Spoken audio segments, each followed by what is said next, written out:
The budget briefing is resumed. We now proceed to our third and last agency for today's budget briefing, the Presidential Communications Office. Welcome to our PCO family.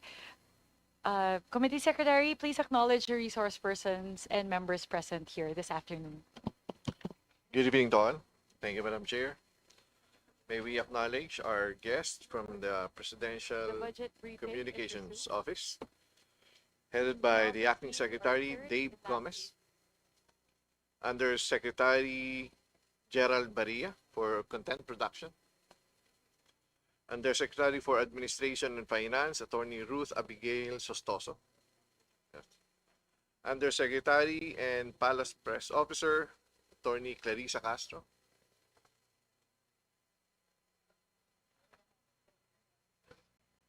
Assistant Secretary for Administration and Finance and GOCC's Attorney Ronadale Zapata,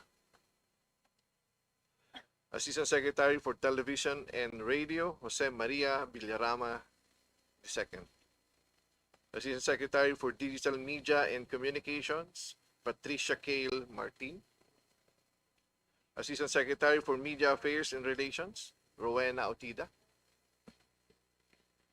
Assistant Secretary for Asset Management and Communications, for Disaster Preparedness and Response, Faith Digia, and the Bureau Heads of the Bureau of Broadcast Services, Fernando Sanga, Bureau of Communication Service, Arlene Barrientos, National Printing Office, Attorney Ruth Maureen Rillion, News and Information Bureau, Jericho Paloma, Philippine Information Agency, Catherine Cluy de Castro, Presidential Broadcast Radio TV Malacanang, Franz Gerald Imperial, also an Undersecretary, and from the People's Television Network, Maria Lourdes Choa Fagar, from the Intercontinental Broadcasting Corporation, IBC 13, Jose Policarpio Jr., and from the APO Production Unit, Attorney Hill Carlos R. Puyat.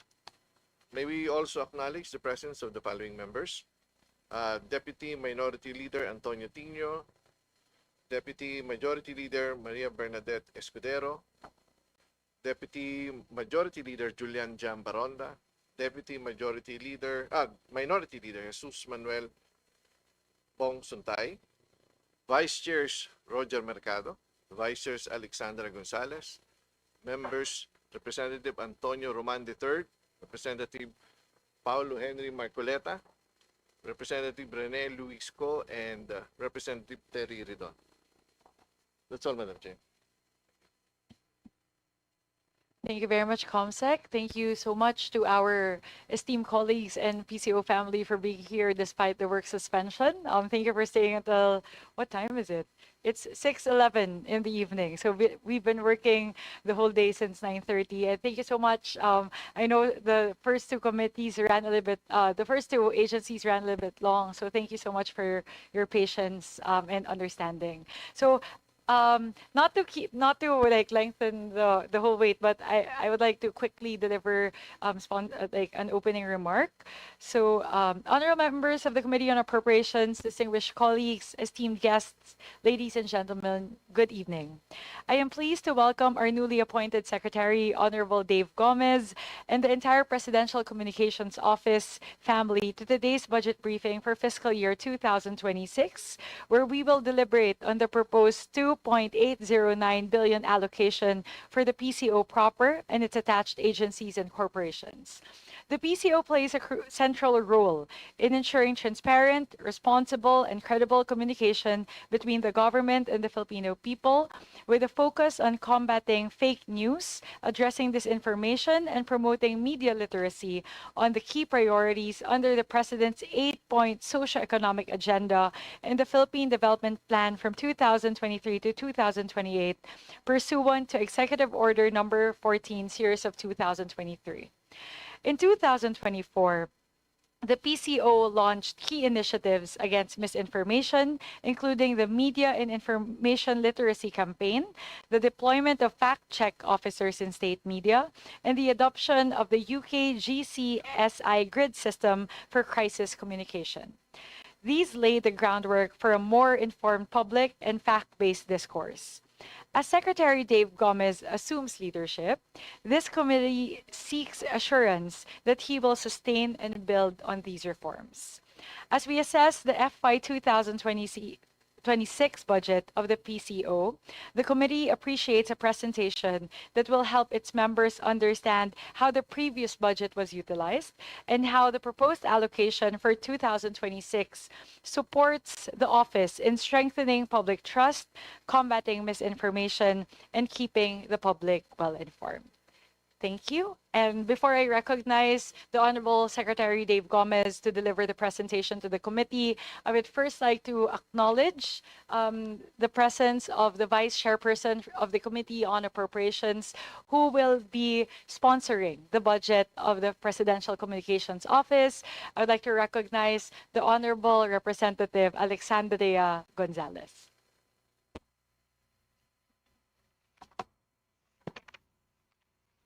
It is my honor to be assigned the Presidential Communications Office, myself belonging to the media 26 years ago. I fully understand the importance of bringing awareness to the different programs available from the government, which is essentially the hard work of the administration, the hard work of the president, so that the public will have knowledge of the ready help from the government that they can utilize to help and to better their lives. Thank you very much, Madam Chair. Thank you very much, Representative Gonzalez. I would now like to give the floor to the Honorable Secretary Dave Gomez to deliver the presentation to the committee. Thank you, Madam Chair. Honorable Chairperson and distinguished members of the House of Representatives and the Committee on Appropriations, good evening. Thank you. In behalf of the PCO family, we'd like to thank you for this opportunity to present our proposed 2026 Presidential Communications Office budget for fiscal year 2026.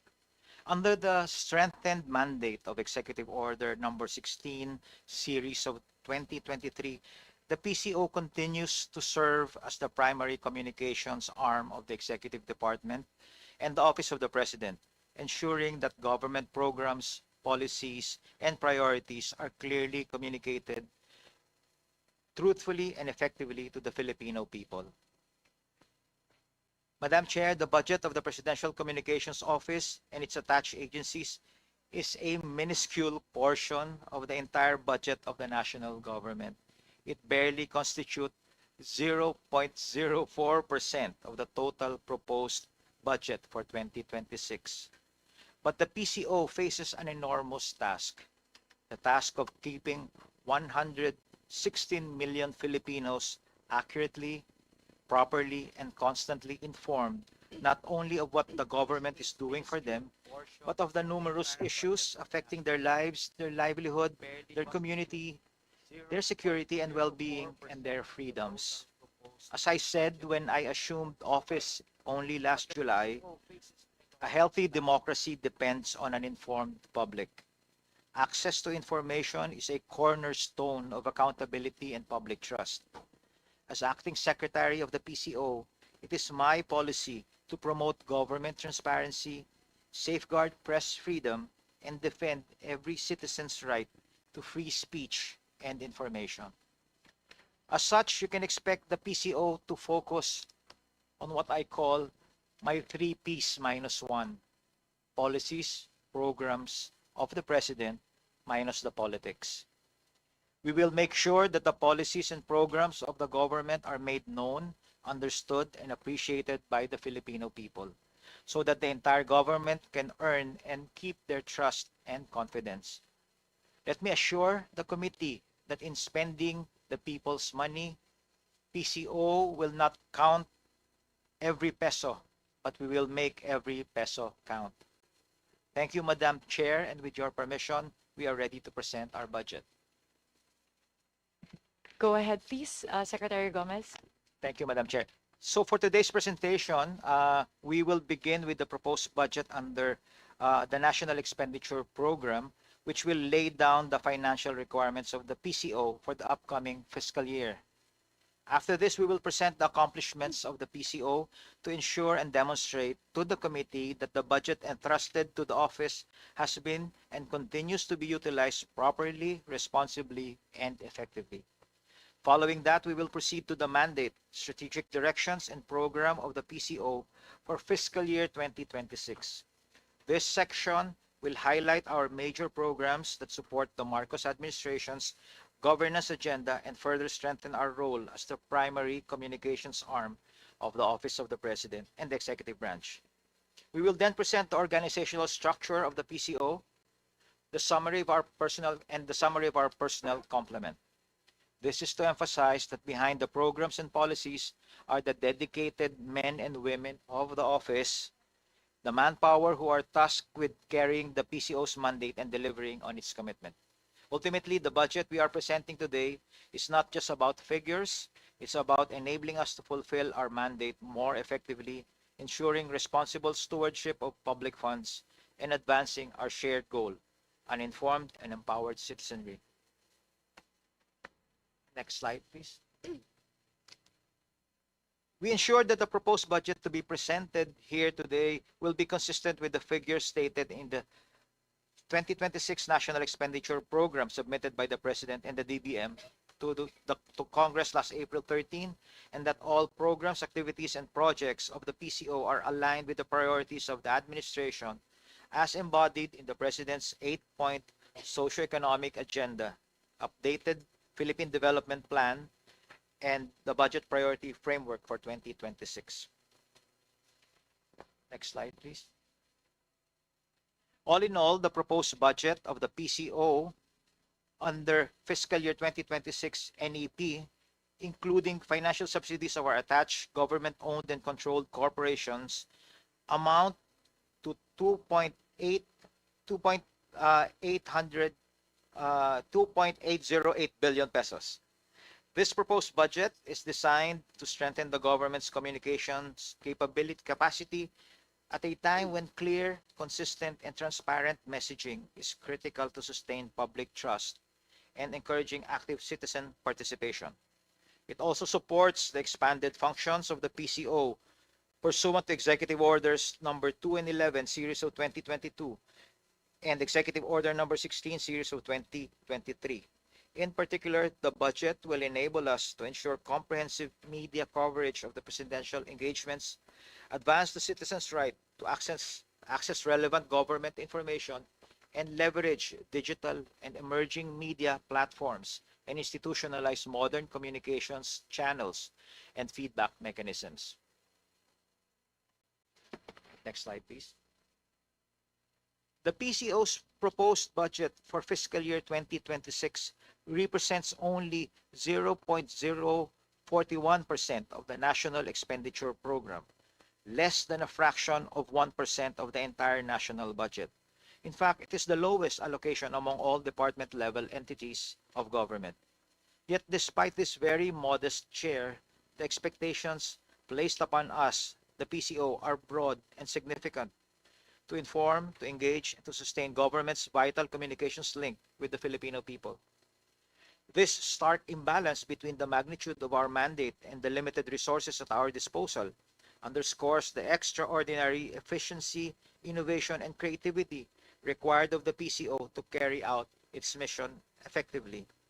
It also highlights how every peso entrusted to us will translate into a stronger connection between government and citizen, anchored on trust, transparency, and inclusivity. Next slide, please. Getting the lion's share of the proposed budget for next year among the regular national government agencies in the PCO family is the PCO proper, at an amount of 972 million pesos or 38% of the said proposed allocation, followed by the Philippine Information Agency or PIA, which has an allocation of almost 527 million pesos or 21% of the total.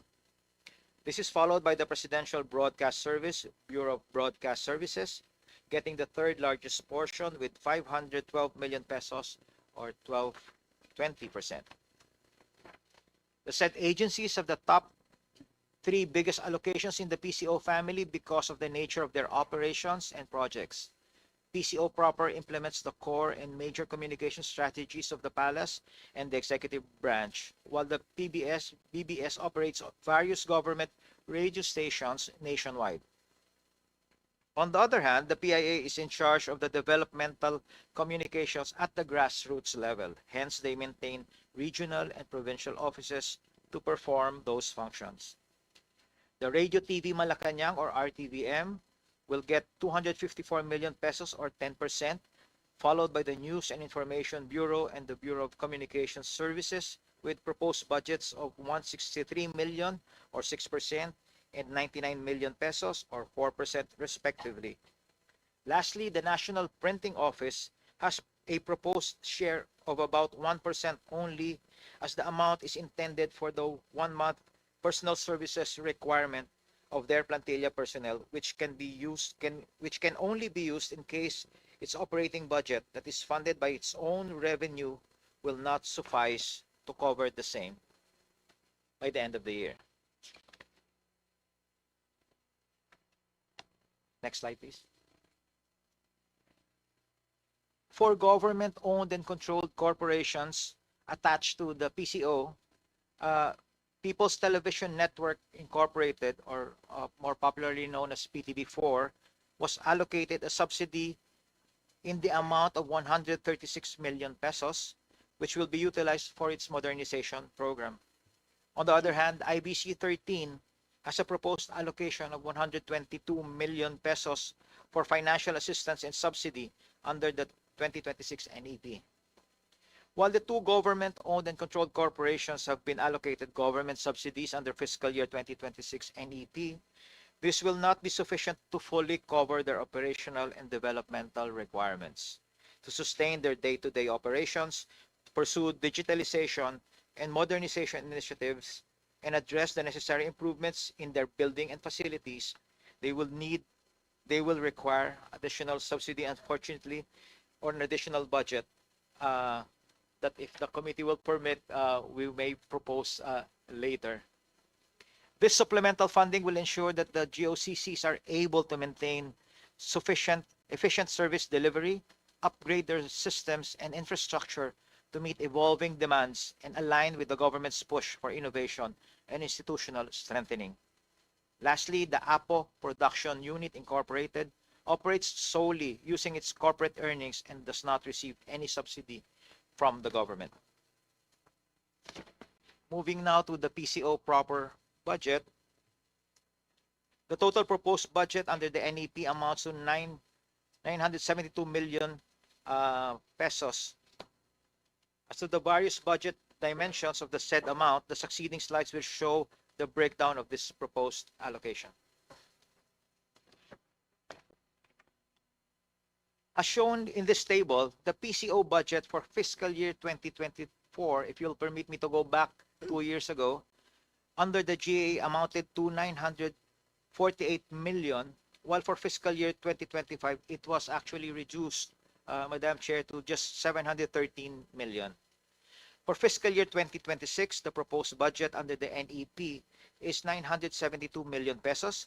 This reflects an increase of about 258 million or 36.27% compared to 2025. However, if we compare this at a longer view to 2024, the increase is only 23 million or just 2.4% from 2024. This shows that for fiscal year 2026, our proposed budget is essentially within the same range as our 2024 level. The increase is modest and reasonable when we factor in inflation, rising operational costs, and the expanded functions of the PCO under recent executive orders.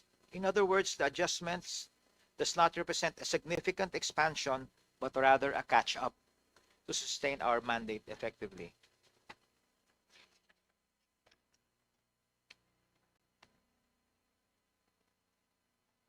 Okay, next slide, please.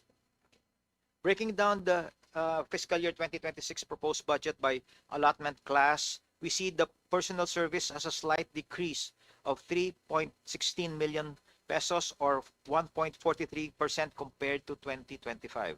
This is due to adjustments in staffing requirements and reflect a stable personnel complement for the PCO. The biggest increase is in maintenance and operating expenses, which rises by 252 million or 52.65%. This reflects the operational demands of the PCO in fulfilling expanded mandate under Executive Orders 2, 11, and 16, particularly in terms of media coverage of presidential engagements, digital communications, and strengthening government messaging and feedback mechanisms. Finally, capital outlay increased by only 9.86 million or 70.37%. While the percentage looks large, the actual amount remains very small. This allocation will go to critical investments in information and communications technology and other essential equipment which are necessary to modernize and keep pace with the evolving communications landscape.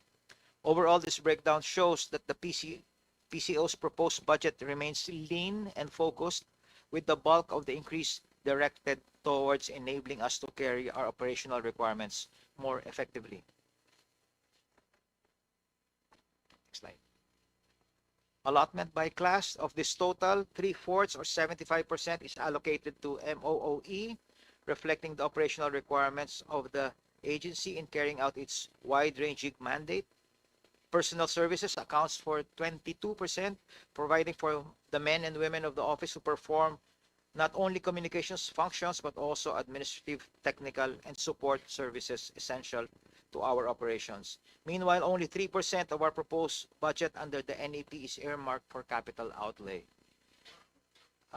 underscoring the very limited resources available for investments in modern information and communications technology and other essential equipment.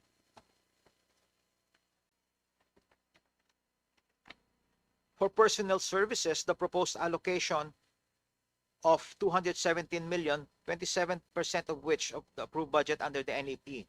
The bulk of this, or about 211 million, covers the requirements for the 116 filled positions within the PCO. This ensures that our existing plantilla positions are fully supported. We have also allocated 5.44 million for 7 non-permanent positions, which provide additional manpower to support the office's expanding functions. In addition, 679,000 has been set aside for the terminal leave benefit of one mandatory retiree for the fiscal year and 30,000 pesos for loyalty awards for 4 personnel recognizing their years of dedicated service.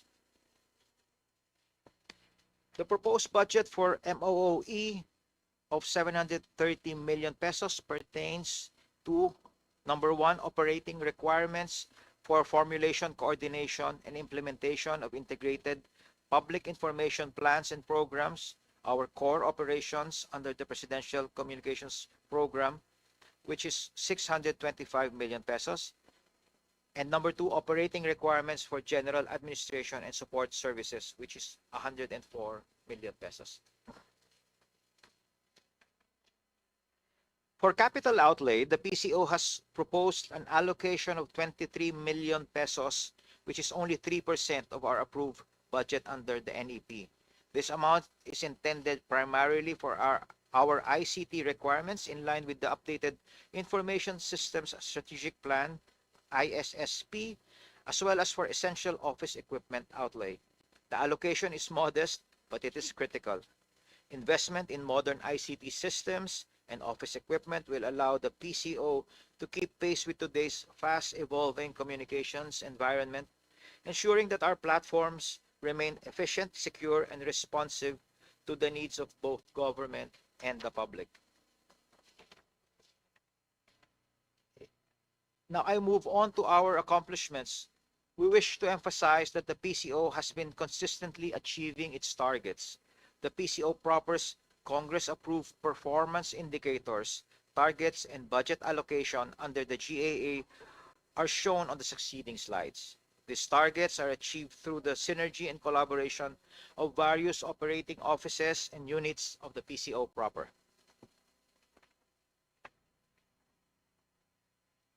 Madam Chair, honorable members of the committee, we are honored to report this for the third consecutive year. The Commission on Audit has rendered an unmodified opinion on the PCO's financial statements, most recently for the year ending December 31st, 2024. This underscores our steadfast commitment to transparency and sound financial management.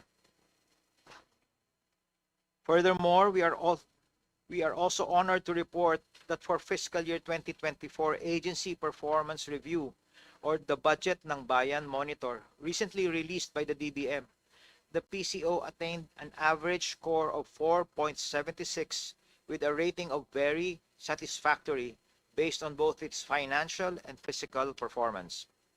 Even more noteworthy, two of our attached agencies, the News and Information Bureau and the Philippine Information Agency, earned an outstanding rating with a perfect score of 5.0, placing them among the top 14 performing agencies nationwide out of the 308 assessed agencies. We recognize, however, that there remains room for improvement, particularly in areas affected by intervening factors in program implementation, such as procurement bottlenecks and transitional activities related to the change in top leadership. Nevertheless, this results underscores the continued excellence of our operations and strategic delivery of our communication services. May we just note that for the APR rating does not cover the National Printing Office, as for fiscal year 2024, personal services appropriation remained unutilized by year-end, given that its revolving fund was still sufficient to cover its operating requirements. The agency has achieved and exceeded all the targets for its performance indicators under the 2024 General Appropriations Act. For the PCO proper's financial performance, for 2024, 82.92 of the obligated funds under all available appropriations last year were already disbursed or paid. As of December 31st, 2024, more than 86.37% of our released appropriations in 2024 were obligated or utilized. For the current year, we have already obligated 36.14% of our available appropriations as of 15 August 2025, out of which 79.51% have already been paid or disbursed. Here now are the major programs and activities and projects to be funded by our proposed 2026 budget. In line with our mandate as provided under Executive Order Number 16, Series of 2023, the herein budget proposal of the PCO family for fiscal year 2026 primarily aims to support the priorities and policy directions of the Marcos administration related to and in support of the crafting, formulation, development, enhancement, and coordination of the messaging system of the executive branch and the Office of the President, as embodied in the President's 8-point socioeconomic agenda and the updated Philippine Development Plan of years 2023 to year 2028. While the specific budgetary thrust and priorities for the PCO may vary depending on the prevailing socio-economic and political context, the strategic direction set by the PCO management under the current administration to guide the expenditure planning for our yearly operations can be summarized into these 5 main priorities. Number 1, efficient and effective coverage and documentation of presidential events. We will strengthen our coverage of the President's local and international engagements, ensuring timely, accurate, and relevant information reaching our citizenry. This includes maximizing both state media, traditional and digital platforms to bring government closer to the people. Just as important, we view the media not only as channels but as partners in shaping informed public discourse. By working hand in hand with the media, we can ensure truthful and responsive reporting that builds trust and awareness of the President's work. The President's events play a vital role in shaping public opinion, fostering citizen engagement, and promoting government policies and initiatives. Proposing additional resources will enable the PCO to deploy a competent team of news writers, photographers, videographers, and support staff to provide comprehensive coverage of presidential events and engagements. This will facilitate accurate and timely dissemination of information to the public through various media channels, pre-event media briefings, and post-event interviews, including the issuance of press releases, conduct of live broadcasts, posting on social media platforms, and official publications. Second, strengthen transparency and accountability. Transparent and accountable governance is essential for fostering trust and confidence among the citizens. By proposing an additional budget for the management and media coverage of the President's events, PCO can ensure that the public is kept informed about presidential activities, decisions, and engagements. This transparency allows citizens to evaluate government's performance, participate in public discourse through the available tools in various social media assets, and hold elected officials accountable for their actions, ultimately strengthening democratic processes and promoting good governance.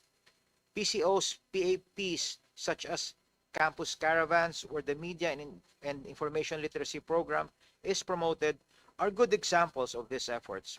Moreover, the continued implementation of the FOI program, as spearheaded by the PCO, complements the government's efforts in upholding these principles of good governance. Here's the number. Number 4. Next is more aggressive promotion of government programs and policies. We will implement targeted communication campaign to highlight the administration's priority programs and reforms. These campaigns will ensure that policies are not only announced, but are also clearly understood by various sectors of society. By raising public awareness of government initiatives, we promote inclusivity, transparency, and accountability, and because people are better able to engage, respond, and hold government to its promises. Securing adequate budgetary support will enable the PCO to develop comprehensive communication strategies in collaboration with the executive branch that effectively convey the President's vision, priorities, and progress to the public. This will not only create awareness and understanding among citizens, but also earn support and cooperation from various stakeholders, including government agencies, private sector entities, civil society organizations, and international partners. And lastly, we are committed to modernizing and revitalizing our state-owned media entities so that they remain credible, competitive, and responsive to the needs of the public. This includes upgrading facilities, adopting new technologies, and diversifying content formats. By doing so, we can reach broader audiences across regions, making sure that accurate and accessible information is available to every Filipino. Allow me at this point to present the PCO's program under fiscal year 2026 under the National Expenditure Program. The program is at the core of our mandate to serve the primary communications arm of the executive branch, ensuring that government messages are clear, consistent, and accessible to the people. The program primarily focuses on the formulation, coordination, and implementation of integrated public information plans and programs that effectively communicate the priorities, policies, and achievements of the President and the Philippine government. It does not only involve the crafting of messages, but also the careful alignment of communication strategies across agencies to ensure coherence and clarity in how government policies and programs are conveyed to the public. In a time when information is fast-moving and often contested, the program ensures that our citizens receive timely, accurate, and relevant information straight from the government. It is anchored on our sector outcome, which is the people-centered, innovative, clean, efficient, effective, and inclusive delivery of public goods and services. Strategic communication plays a vital role in realizing this outcome by delivering clear and reliable information, we strengthen transparency and accountability in governance, while ensuring that services and programs are better understood and appreciated by the people they are intended to serve. Communication, therefore, becomes a tool not only for information sharing, but also for enabling citizens to fully benefit from government programs and participate in the democratic process. In line with this, the organizational outcome that we seek to achieve is public access, engagement, and understanding of presidential policies and government programs. This means that we are not only ensuring that information reaches the people, but also that it resonates with them and encourages meaningful dialogue. Through accessibility and inclusive communications, their concerns to take part in nation building. In doing so, the program fosters a deeper appreciation of government initiatives and helps bridge the gap between policy formulation and citizen experience. To realize these outcomes, we are implementing several concrete activities. Among these is the Freedom of Information Program, which upholds transparency by granting citizens greater access to government data and information. We also conduct regular press briefings to provide timely updates and clarifications on presidential directives and government initiatives. To strengthen information literacy, we have launched the Maging Mapanuri program, a series of fact-checking workshops designed to combat disinformation and promote responsible news consumption. We likewise provide various communication workshops and capacity building activities for state media and covering media, enhancing their skills in messaging, crisis communications, and innovative content delivery. The program also undertakes the coverage of presidential engagements, both local and international. In addition, the program supports collaborative projects with other agencies, such as campaigns with the Department of Energy on energy conservation and efficiency, which helps bring national priorities closer to the people.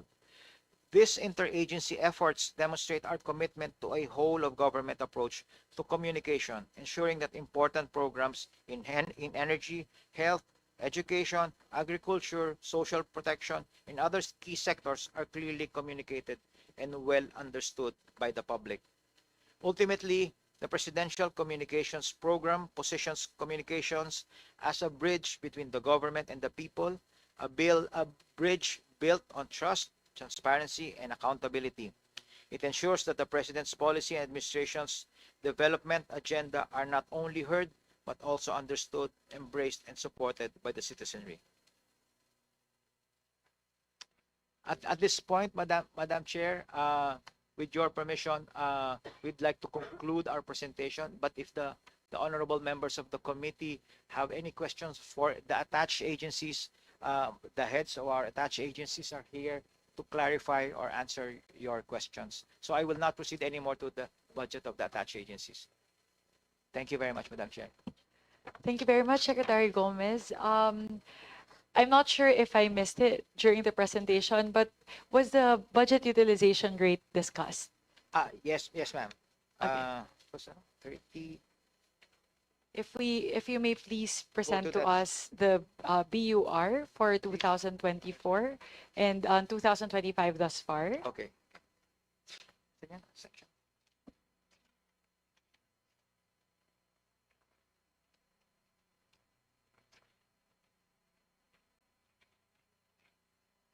Here. Yes, Madam Chair. For fiscal year 2024, for the period ending December 31st, 2024, more than 86.37% of our released appropriations in 2024 were obligated and utilized, for a utilization rate of 86.37 for fiscal year 2024. For the current year, we have, as of August 2025, a utilization rate of 36.14%, Madam Chair. Thank you, Secretary Gomez. The 14% deficit, the more or less 14% deficit for the budget utilization rate of 2024, may I know which spend or expense category that is? Or kalat po ba siya? Or majority po ba nung shortfall sa BUR natin ay nasa isang spend category lang po?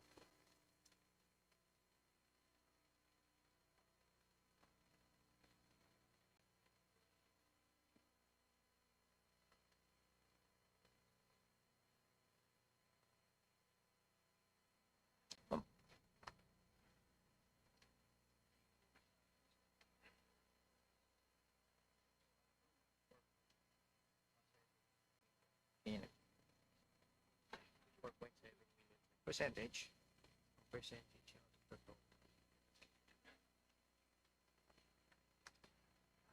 Madam Chair, just to answer your question, no, it's not in one area alone. I was told it's both in capital outlay and MOE. For the capital outlay expenditure, the reason there was a declared failure of bidding. That's why we were not able to proceed with the capital outlay allocation. What is the plan for that particular failed bidding? Is that requested again? Was that requested again in 2025?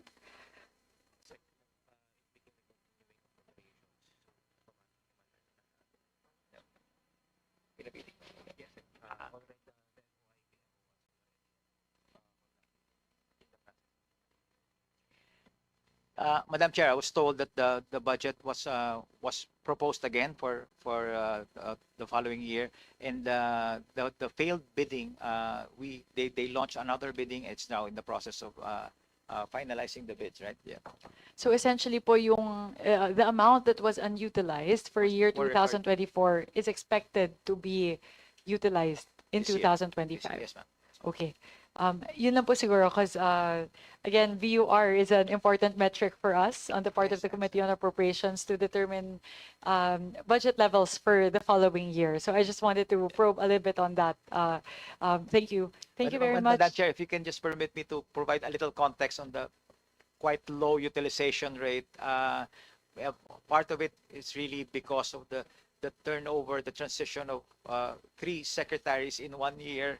So I am the 3rd secretary this year. So as you know, when there's a new head of agency, there's new directions, that's why the utilization is quite low. But the team has developed, our finance and administration team, they have developed a catch-up plan so that utilization rate will be consistent with year to date. We understand that if there's a transition, there's also a reassessment of Priorities. allocations and priorities. So if you may please share with the committee, Secretary Gomez, would you be able to share a copy of the catch-up plan? Yes, we'll do, ma'am. We'll provide, Madam Chair. Okay, but yeah, I think those are the two main questions on my end. I'll turn it over to Vice Chair Alexandria Gonzalez to manage the interpolations from the rest of the members. Thank you very much, Secretary Gomez. Thank you, Madam Chair. The committee invites questions from the members, particularly on the utilization of the previous budget and the proposed allocation for fiscal year 2026.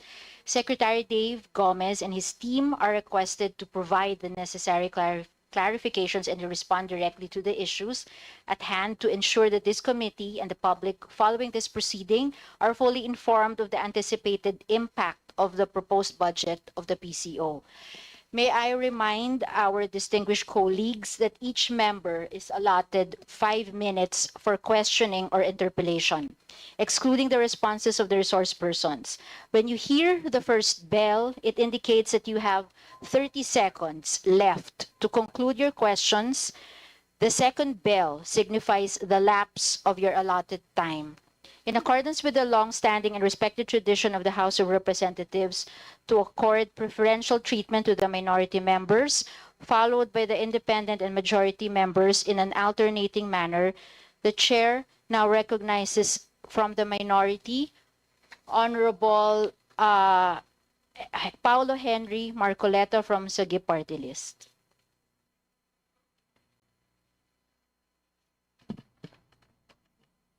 Thank you, Madam Chair. Mr. Secretary, looking at the budget of the PCO proper, the fluctuations are rather large.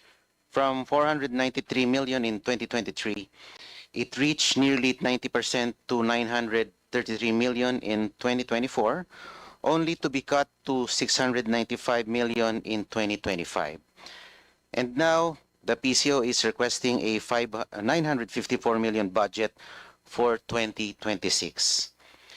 This rather yo-yo or fluctuating budgeting makes it impossible to track long-term strategies. Could you kindly explain to us what new urgent mandate justified the nearly doubling of your budget in a single year? Thank you, Your Honor, Madam Chair, and thank you for this opportunity to explain what you have described, Your Honor, as the yo-yo budget. I was informed that the budget in 2024 was significantly reduced because of the low utilization rate in 2024. Unfortunately, the budget went down after that, but based on the 2025 budget, what we are proposing right now for 2026 is really more aligned to the 2024 level and consistent with the programs that we have initiated in 2024. Plus, not to mention the fact that we are looking at a very important year for this administration next year.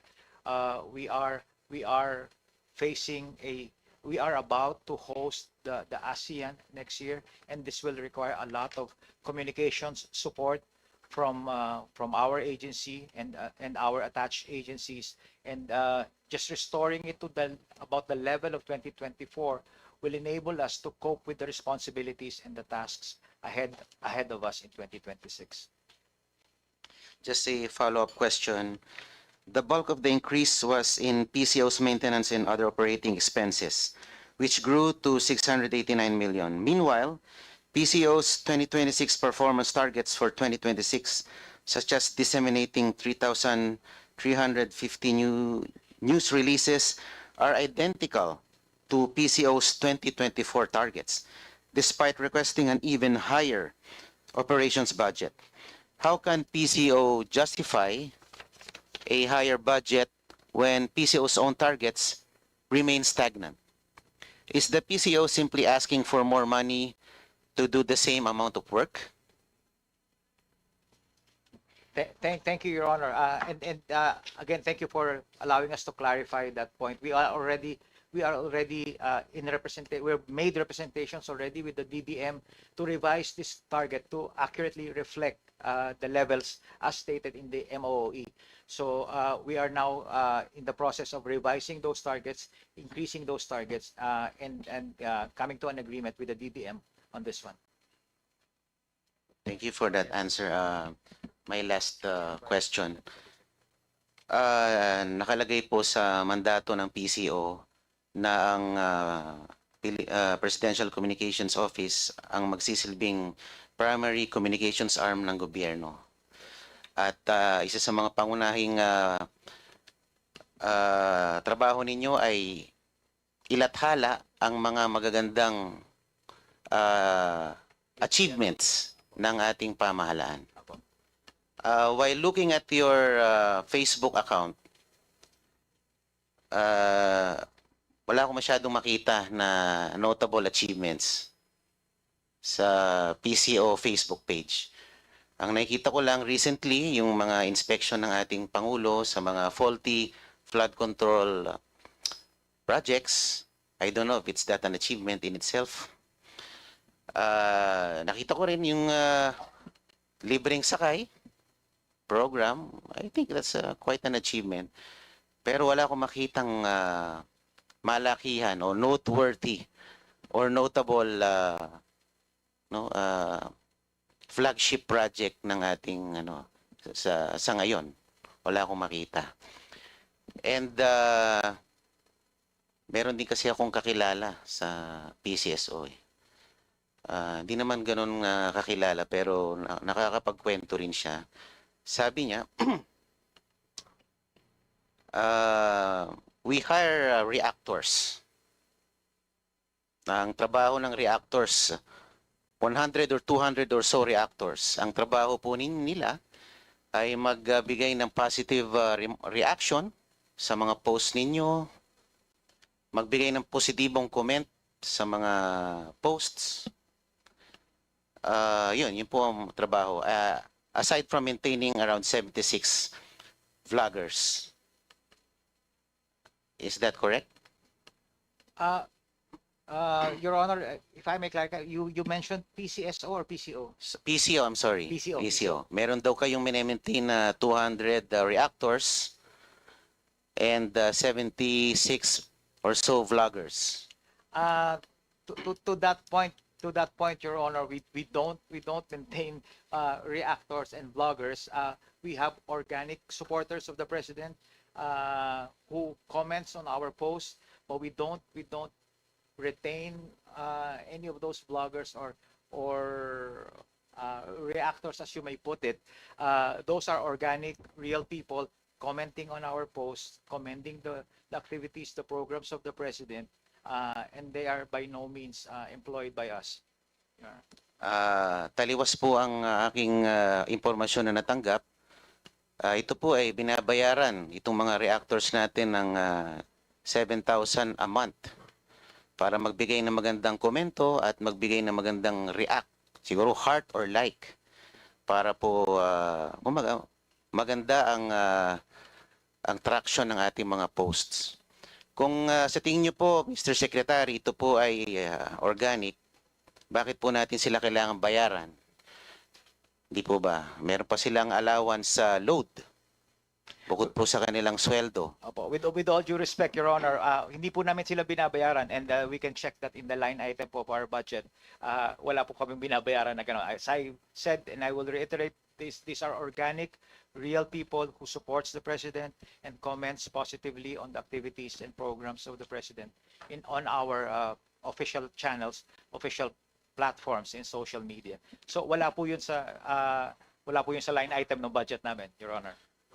Kung wala po kayong binabayaran, ano po ang komposisyon ng mga job orders po at COSs na binabayaran nyo that comprises most of the personnel services? Yes, Your Honor. For the JOs and the COS, their roles and responsibilities are clearly defined in the contracts that they signed, and we will be more than honored to furnish the committee with the JOs and the COS contracts if required, Your Honor. Ma'am, how much time am I given left?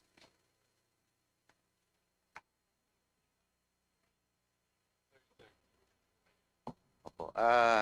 Ito na lang po. As a way forward, Madam Chairperson, Mr. Secretary, may I kindly ask for the committee to direct the PCO in submitting to the Secretariat and my office within 5 working days the following documents: traveling expenses, a list of all foreign and local trips, their purpose, duration, cost, and the personnel who traveled; professional services, the names of all consultants, their terms of reference, their fees, and their specific outputs of deliverables; advertising expenses, a list of all placements, boostings, the media outlets paid, and the cost of each campaign; and representation expenses, a detailed accounting on how the 41 million for 2024 was spent. Mr. Secretary, considering the similarity, just a manifestation, quick manifestation, other than the requirement that I gave them. Before we move to the manifestation, just wanted to check in, Secretary Gomez, would you be comfortable providing those information within 5 working days as requested by Representative Marcoleta? We will comply, Your Honor. Makakaasaw po kayo. Opo. Ito naman po ay tanong, ano ko lang naman, pakiwari ko lang. Hindi po ba mas madaling depensahan ng administrasyon kung ito ay maraming mga notable achievements? Mas madali siyang depensahan kaysa depensahan yung mga or labanan yung mga kritiko ng gobyerno. Kasi ang nakikita ko po, parang din siguro napansin ko rin kasi si Yusek Claire Castro, pag siya po ay nagsasalita, lagi siyang on the defensive tone. No? Sa akin, rather than showcasing the landmark achievements of this administration, the PCO is reduced to just defending the administration from the harsh critics. Hindi po ba mas magandang kung gagawa tayo ng maganda para sa ating bansa?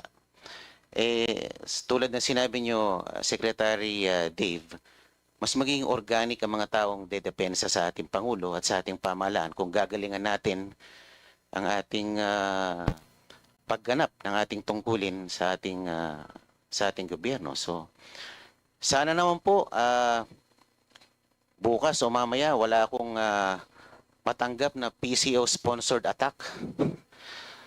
Dahil inaasahan ko na to. Kaya lang, mag-iingat lang po ang mga kinaukulan dahil baka kayo ay liable din sa cyber libel. So pag-aralan nyo rin po.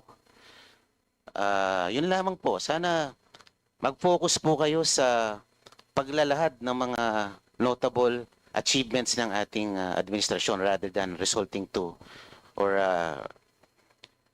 resorting to attacks from our critics.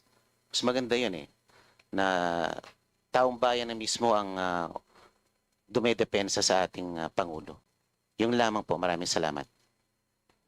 Madam Chair, if I may respond to the manifestation, thank you, Madam Chair. I would just like to assure Your Honor that as I pointed out earlier, when I assumed this role 6 weeks ago, that I am committed to what I call my 3 Ps minus 1.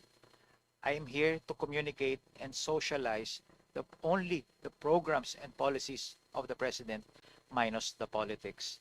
And that will continue to be the focus of while I continue to hold this role in the administration. Thank you very much, Your Honor. Thank you, Secretary Gomez. The committee now recognizes Representative Antonino Roman III for his interpellation. Maraming salamat, Madam Chair. Buong-buo ang pangalan ko.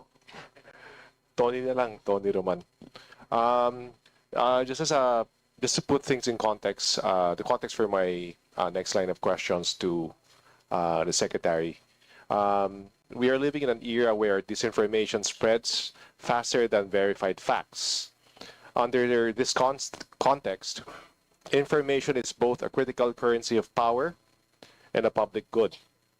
The way the PCO allocates its budget will determine whether Filipinos are empowered with truth or left vulnerable to manipulation. Given this, how does your proposed budget ensure that ordinary Filipinos are fisher folk, farmers, OFWs, and people in remote and disadvantaged areas, not just those in urban centers, gain access to timely, accurate, and relevant information that empowers them to make decisions about their lives and futures? Thank you, Your Honor. The PCO, as described earlier, is composed of several attached agencies, and a number of our attached agencies are actually present down to the countryside. My role when I assumed this position was to synergize all the efforts of the various agencies, make sure that the messaging is consistent, and make sure that the tone across all the platforms are consistent. So I'm talking about here the Philippine Information Agency, which has regional and provincial presence. We have the Bureau of Broadcast. We have radio stations nationwide. We have PTV4 and IBC 13 who are nationwide in reach, but to me the priority is to synchronize the messaging and make it uniform, so that people will receive the information on a timely and relevant manner. Are there people on the ground to? How do you? My question is basically from the point of view of the audience. Yes. How then do you know that they are, how do you say this, that your message or that they are responding to, or your message resonates with them? Yes, and thank you again for the opportunity, Your Honor. Um, I I am a believer and I practice uh, data-driven, research anchored decision making in communications. Uh, we conduct regular and extensive research in terms of our audiences. We profile our audiences, segment our audiences, and conduct message testing that are relevant to particular audiences. And at the end of that cycle, we conduct another research to analyze if our messages are resonating well with the right people.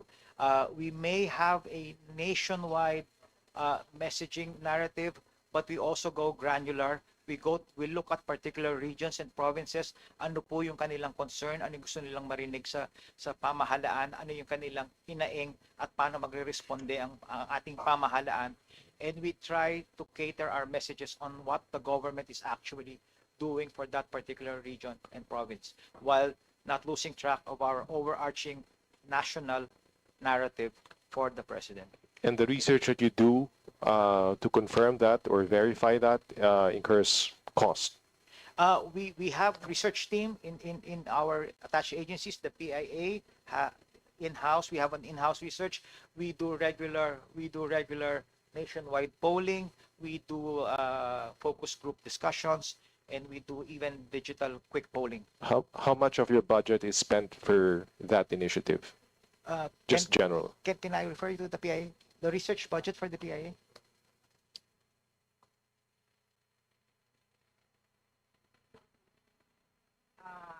Sir, we actually, when we do our surveys for the communication campaigns for the PIA, we do it mostly online po. So, meron po kaming mga regional offices.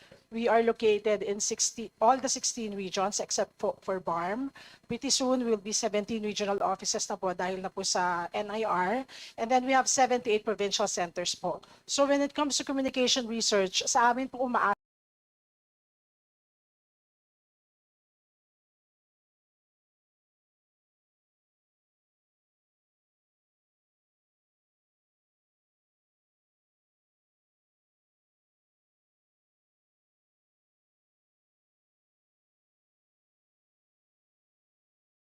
sa ang PCO in terms po dun sa mga topics na pwedeng idalas po, Bisaya, Ilonggo, meron din po kaming Ilocano. So yun po. Yung sa communication research po namin, mandato po talaga yan ng PIA. So pag makikita nyo po yung aming MOOE, lagi po kaming mga communication research. Sometimes we do pre-SONA surveys. Ang pre-SONA survey, sinashare po namin ito sa Presidential Communications Office. Lumalabas po dun sa pre-SONA survey kung ano po yung mga gustong marinig o gustong tugunan ng ating pamahalaan sa mga concerns po sa mga probinsya. In fact po, this September, ilalabas na rin po namin ang results ng aming National Information Survey kung saan malalaman po ng PCO kung anong platform po ang pinaka-epektibo po ang PCO at ang kanyang mga attached agencies. So ito po ay mandato po ng PIA as directed po ng PCO. Is it, Madam Chair, is it fair to say that research is done in-house? It's not farmed out? Yes po, Okay. PIA po ang gumagawa nito. Kami po ay nag-house to house po sa almost all the provinces po na kasya naman po sa budget po namin. And this will be ready po by September. And with the permission po of the Presidential Communications Office Secretary, we can also share this po with the House of Representatives sa inyo pong lahat para rin alam po ninyo kung ano po yung mga pinaka-epektibong paraan para makarating ang mensahe sa iba't ibang panig ng ating bansa. That would be big help for Congressman. You mentioned earlier platform. I guess this is directed to Madam Chair, to the Secretary. Given that Filipinos wield much of their information power on TikTok, YouTube, Facebook, and community radio, how much of your budget is invested in these platforms? So basically, social media po and radio. Yes, thank you, Your Honor. Under the PCO main office, we have what we call the digital media services. And if you don't mind, Your Honor, I would like to turn that question to Asik Faith, who's our head of digital media services.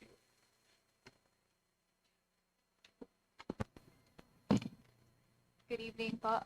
For the social media, actually, Vice Chair, we do not really allocate budget for any types of social media engagement, or like when it comes to probably the only factor that we're allotting budget for in social media are boosting of posts. Like for example, there are information or new laws passed, and we created materials about that further explains and laymanizes it for the people. Those are the types of posts that we boost. But aside from that, there are no other expenses naman po for the digital media.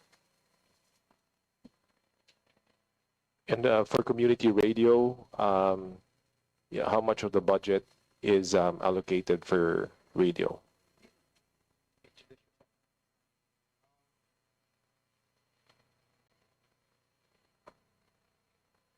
I'm Fernando Isanga, also known as Dindo Amparo when I used to be with ABS-CBN. And I now head the Presidential Broadcast Service, which operates the 35 radio stations nationwide. And for your question, sir, we allocate a big portion of our budget in operations so that we could lead with digital initiatives. We are now implementing the digital first strategy with radio. And as far as we're concerned, we do not do the traditional radio operations anymore, but we have expanded the role of our operations, of our radio people. So now they do not just do radio, but they do a lot of digital work. So that includes a portion of our budget being allocated to equipment to improve our capability in digital first. And also we allot portion of our budget for the training of our people. So we do a lot of continuous training so that they will learn the ropes of the digital first strategy, because it's been alarming already that if we will maintain the old operations of radio, we cannot be able to catch up with a growing trend of digital technology. And now the audience is not just with radio and TV, but a lot of our audience now is with digital. So we will have to realign most of our budgets with the operations in digital, which include the enhancement of the skills of our radio people. And for that reason, sir, since you need to train and purchase the equipment, need to basically modernize your service, there was a corresponding increase in the budget for radio. Yes, sir. That's included in our ICT budget. In fact, in 2025, we already started modernizing some of our equipment, and these are the most efficient way of doing the digital technology. We do the Mojo for our reporters. Our radio reporters now are capable of delivering digital content, not just in digital, but also in television by just using our the small digital equipment. Now they use the iPhones for shooting and editing their content, and also for delivering the content in the other platforms like PTB4 and IBC13. And it's been an effective way of reaching more and more audience. And this way, we were able to gain more awareness with our platforms. In fact, the government radio now is hitting top 5 in the ratings compared to the commercial stations, meaning the messages of our government are reaching more and more people with our adoption of our content strategy with this digital first strategy. Madam Chair, this question is directed to the Secretary. What effort are you pursuing currently, if any, to address the proliferation of fake news or false information, and how much of the budget is spent for that?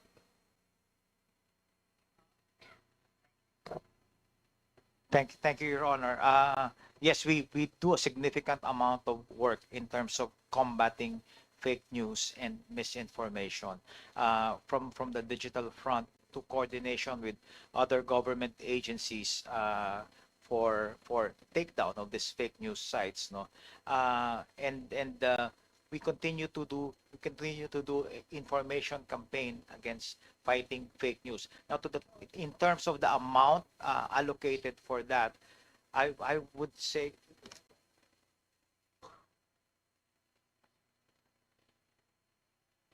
for the various program to educate our people against fake news and combating fake news, we only have an allocation of 16 million pesos for this year, right?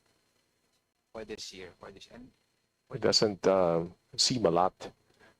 16 million. So what can you just briefly describe the efforts that you are doing to fight fake news? yeah, just to be a little bit more specific, Your Honor, when we see something in social media that is obviously fake, and is obviously based on misinformation, we counter that with contents that would clarify the misinformation, correct the misinformation, and or outright dispute that fake news. So it's content versus content. So it doesn't require much budget, Your Honor, but it's really more of maximizing and leveraging all the social media platforms available at our disposal, not only at the PCO main office, but through our attached agencies as well. That brings me back to my earlier point that we need to have synchronized and consistent messaging across all our platforms to drown out or even silence this fake news.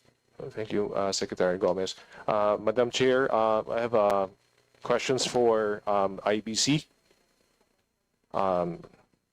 represented by President and CEO Jose Policarpio. President Policarpio, should I call you President Policarpio? I see that the budget here in one of the tabs that you are proposing a 1.2 billion peso budget. And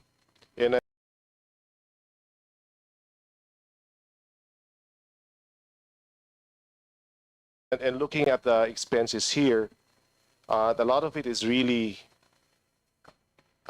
infrastructure and capital equipment. Did I characterize your proposal correctly? Good evening, Honorable Madam Chairperson and honorable members of the committee. That's true, Your Honor, because when I came in at IBC in 2023, it was saddled with a lot of liabilities, especially liabilities from former employees who were all paid as of last Monday, because you only got the last batch last Thursday, and immediately Monday we released all the unclaimed, or rather the unpaid benefits. Lastly, and also, when I came in, there were only 5 provincial stations, because most of the stations were already missing, and there was no record of who got them or where it was. So I have to revitalize them, since most of them are mostly dilapidated in dilapidated condition. Mga analog po, and very low in kilowatt count. We cannot reach the desired number that we do. That's why I requested in 2024, we presented a digitalization program in line with the government directive to digitalize all operation. And as of now, sir, I'm proud to say that we have 14 from 5, we have 14 digital stations. And we need more because, again, we have to retire all the employees, include the present employees, because they're all covered by CBA, covered by separate agreement, which is very expensive to IBC and to the government.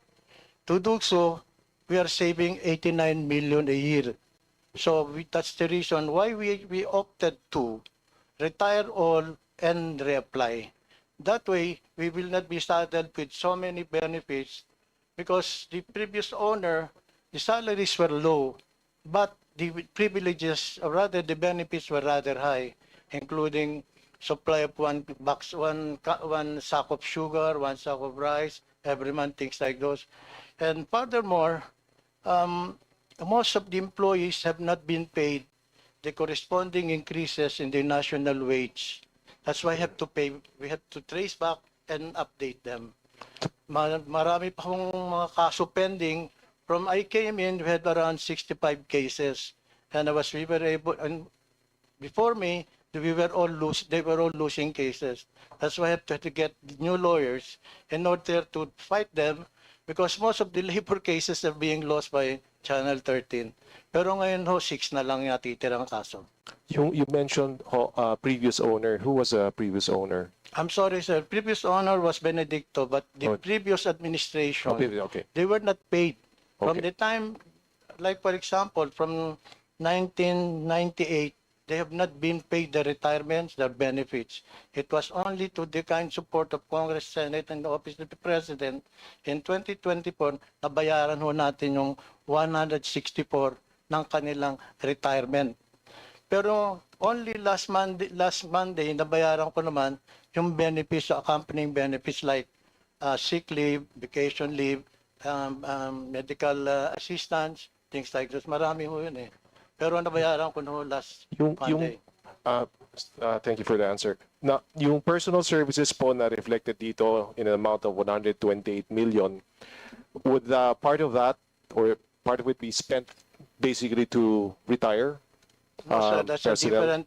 different one because we requested for 428, which will cover the present employees who are retiring and have not been paid, including with that, Oh, I sir, see. mababayaran na ho namin lahat-lahat.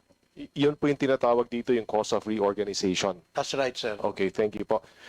Can you just speak to your vision for IBC 13 and also since assuming office, what were your accomplishments? You mentioned retiring, as addressing yung mga retirement issues and the cases. Ano pa yung vision nyo, yung accomplishments and your plans for IBC 13?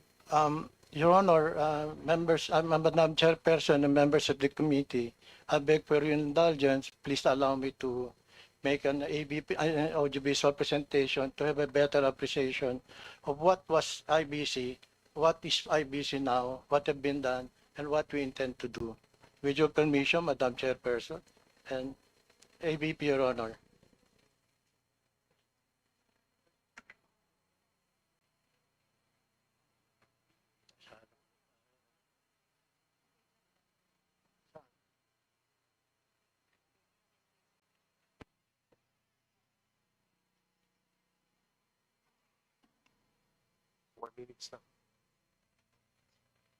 It's roughly 4 minutes, Your Comsec, Honor. please hold the show. We are still trying to deliberate as to whether to allow. How long is the video, Mr. Madam President? Chairperson, it's around 4 minutes. One second, Comsec will just confer with the Secretariat if we'll allow the 4-minute video.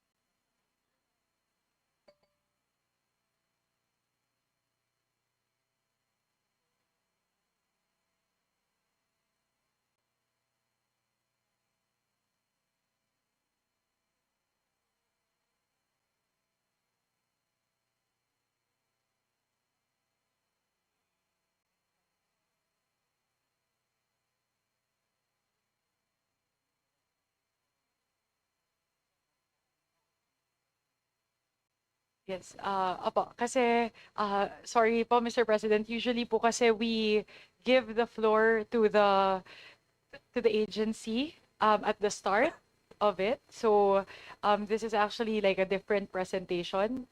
So with the indulgence of Representative Roman, would it suffice for the President of IBC to just share a copy of the video with you or just submit to the committee a copy of the said AVP? Yes, Madam Chair, will do that. Thank you. But just as a response to Representative Roman, if there's maybe an elevator pitch for what the vision of IBC 13 is? That would be very much appreciated, Mr. President. Your Honor, Madam Chairperson and members of the committee, honorable members of the committee, from the time I assumed, I envisioned Channel 13 to be a C-SPAN type of communication. That's why what the first thing I did, Your Honor, was produce PBBM leader ng Bagong Pilipinas. Then we started with it's just a compilation of president activities for the week. Then we also produce Ito ang Kongreso. Ito ang Kongreso highlights all the achievements, all the meetings, all the good news about what the activities of Congress. Ang tawag ho namin doon, meron na kami regular host, Ito ang Kongreso. And we also did ito ang Senate at work para makita naman ho kung ano naman ginagawa ng Senado. Then we produce also Cabinet at work, featuring each cabinet, its official, its attached agencies para makita ho nila anong ginagawa naman ng mga kabinete. So we're also honored to host Congress TV, which is an everyday program that shows all the activities in Congress para makita naman ng tao kung anong ginagawa ng Kongreso. And we're also using all the footages in combating fake news against Congress, against the government.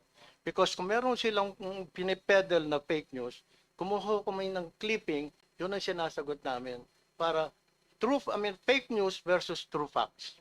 I think that's the only way one way and the most effective way of combating fake news.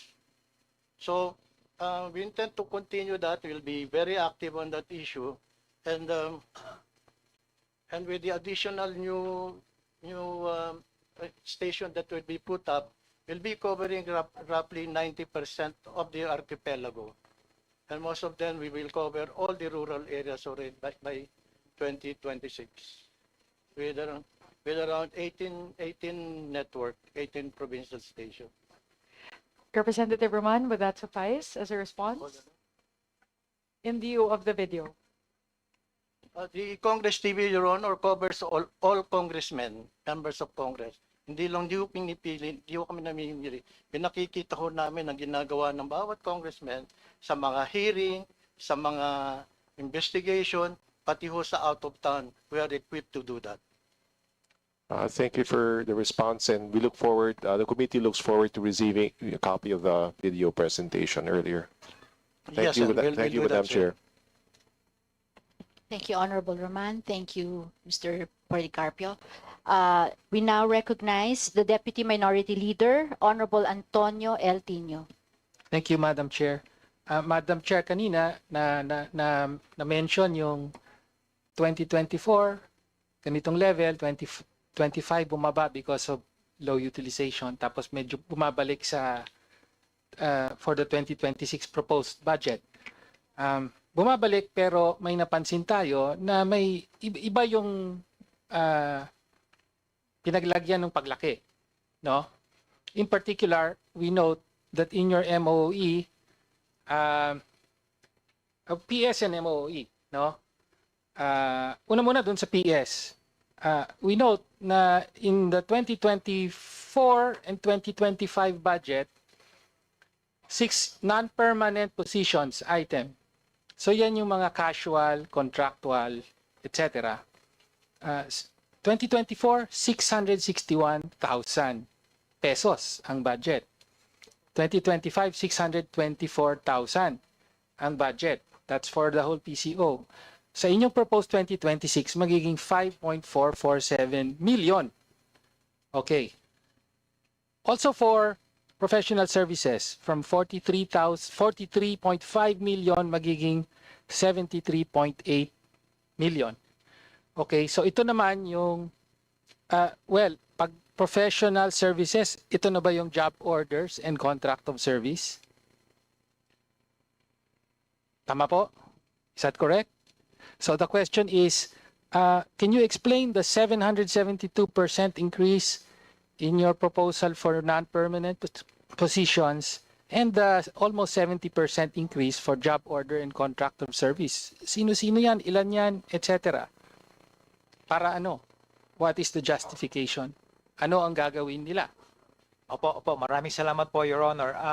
With the permission of the Chair, some of the points raised by Your Honor really predates my assumption of this office. So can I just refer your question to our budget officer so he can better enlighten the Please. committee on the question? Madam Chair. Good morning, Your Honor. Good evening, Your Honors. Attorney Rufino Moreno, Director for Finance of the Presidential Communications Office. Your Honor, the 7 non-permanent positions you noted, Your Honors, these are new positions created by the DBM for us. These are mainly for drivers, contractual, Your Honors. That's why they were, yung paglaki po ng budget from the previous years was that previous years po kasi dalawa lang po ang contractual namin. Nag-retire na po yung isa at isa nag-resign na po. Ngayon po, yung 7 non-permanent positions natin, bagong create po to ng DBM.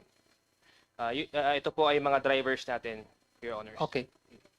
Okay, so yung non-permanent positions will be for 7 casual or contractual na driver position. Yes, Your Honors. Okay, mabuti naman po hindi sila magiging job order kung hindi casual.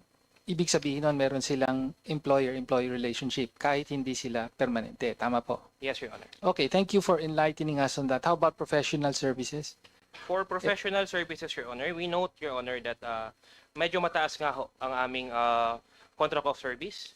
Out of the total field positions po, 232 po ang aming contract of service. This is 2025. For 2025 po, Your Bakit po mahigit almost 70% ang magiging increase nito for 2026?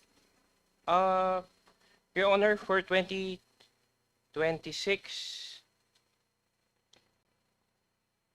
In terms of the requested budget, from 43.5 magiging 73.8 for job order and contract of service. yes, Your Honor. Yes, Your Honor.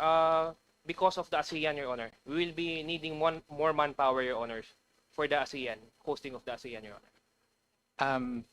Okay, kanina hiningi yung parang kompletong parang inventaryo ng mga job order and contract of service, the contracts.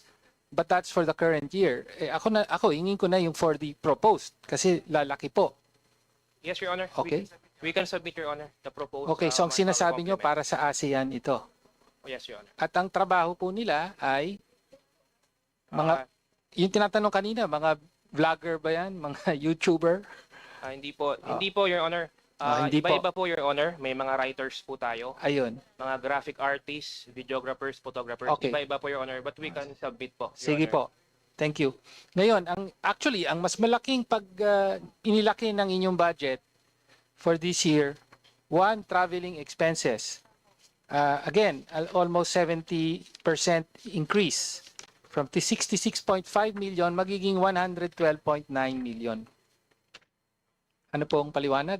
Yes, Your Honor. Considering, Your Honor, the ASEAN. ASEAN, ba? Yes, Your Honor. ASEAN. We will be, Okay. we estimate that there will be an increase in local and foreign travel of the Local. President, Your Honor.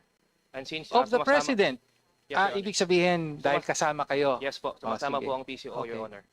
Sige.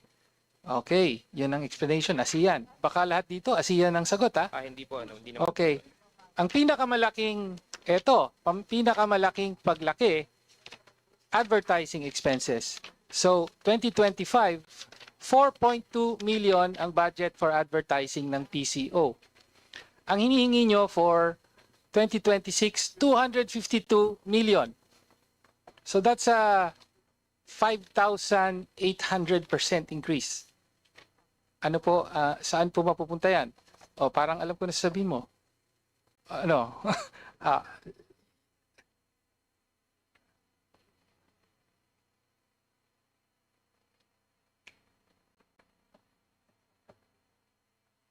Para saan yung advertising? If I may, Your Honor, Yes. because this pertains to the plans for for next year. And as correctly pointed out by our budget officer, most of the increases will really go to ASEAN. But at the same time, we're looking at several other important milestones for next year. And that's why we need to advertise not just locally, but in some international outlets as well.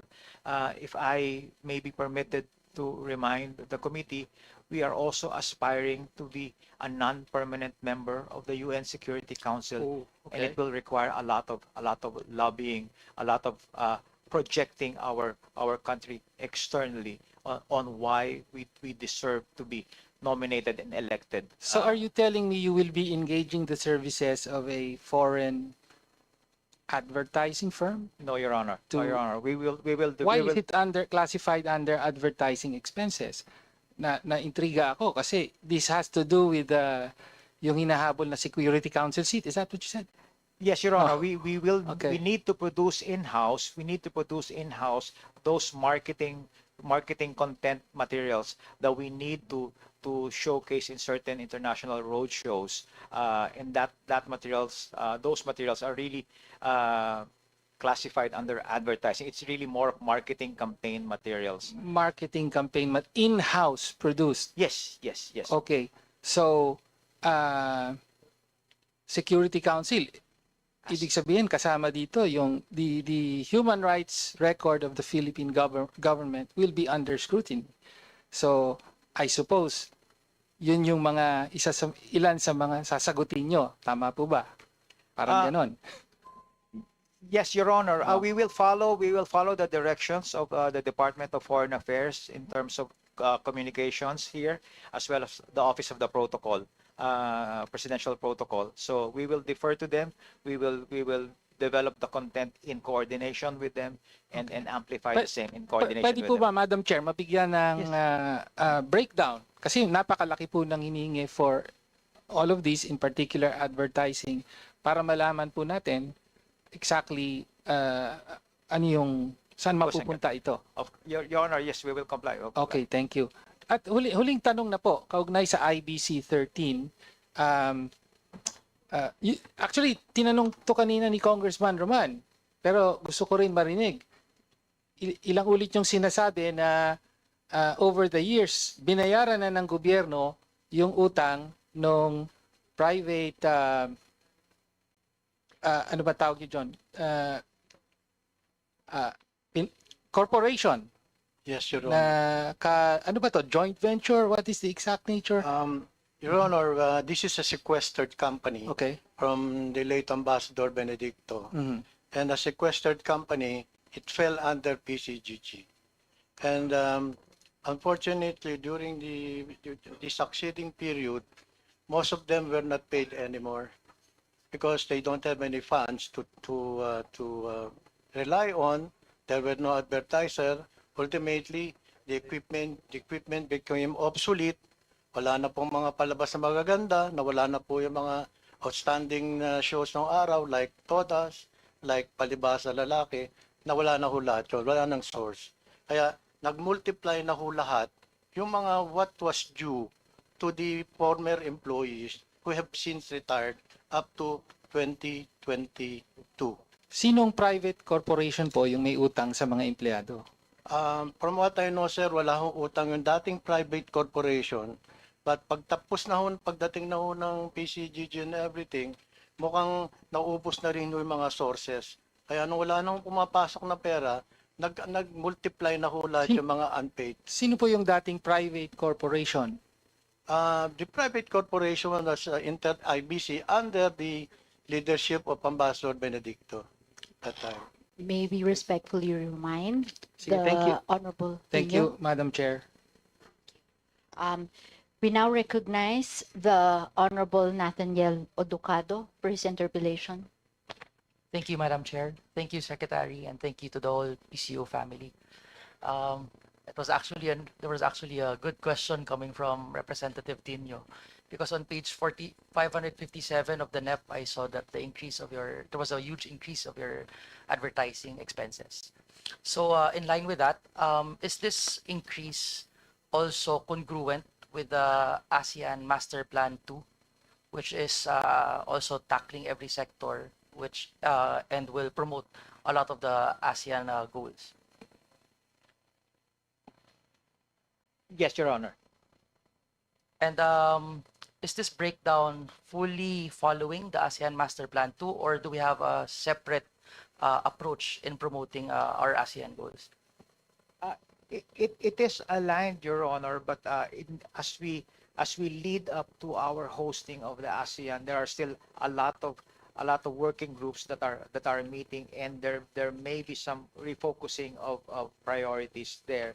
But to our estimation, this is the correct level of budget that we will require to effectively provide communication support for our hosting of the ASEAN. After browsing the ASEAN Master Plan 2, I think it will actually require multiple levels of approach from radio, TV, digital, etc. My next question is, did the budget that you put in place, is it enough to fully realize or to fully appreciate our chairmanship for ASEAN? Your Honors, please, the overall ASEAN budget, or our budget does not reflect our share in the overall ASEAN budget, which is lodged in the Office of the President, and I believe will be presented separately by the Office of the President as one overall ASEAN budget. Okay, thank you, Secretary. For the next questions, do we have strategies on how to increase our viewership, readership, or listenership share from all of the attached agencies from the PCO? Yes, Your Honor. Thank you very much for this opportunity. As I mentioned earlier, I'm a big believer of data-driven research powered decision making.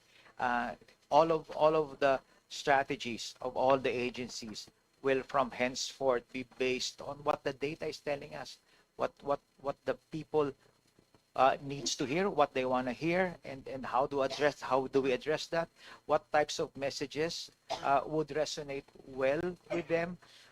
So all of these are covered by research, as I explained earlier, from profiling our various audiences to segmenting them and doing message testing on what particular message would resonate to a particular audience.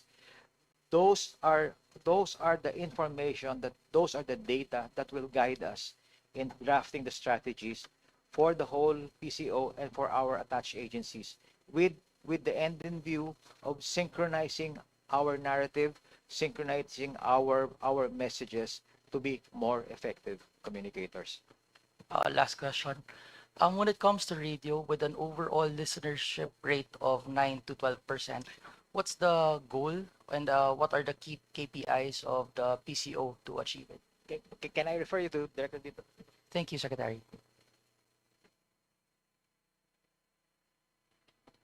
Thank you, Your Honor.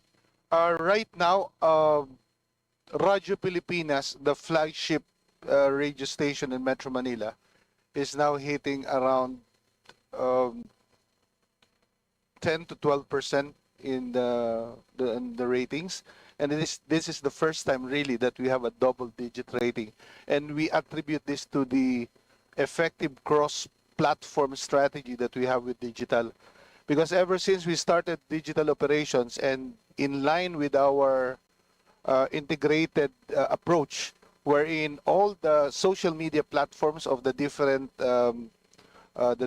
attached agencies are doing content altogether, it really boosted our listenership, our viewership, and our overall audience approach, or our overall content appreciation by our audience. And we really felt that the large audience coming from digital is crossing through the different platforms that we have, both in radio and television. In fact, this year alone, when we started our Facebook page, we are running at about 600,000 followers, and by the end of and right now, about 2 weeks ago, we already hit 1 million followers.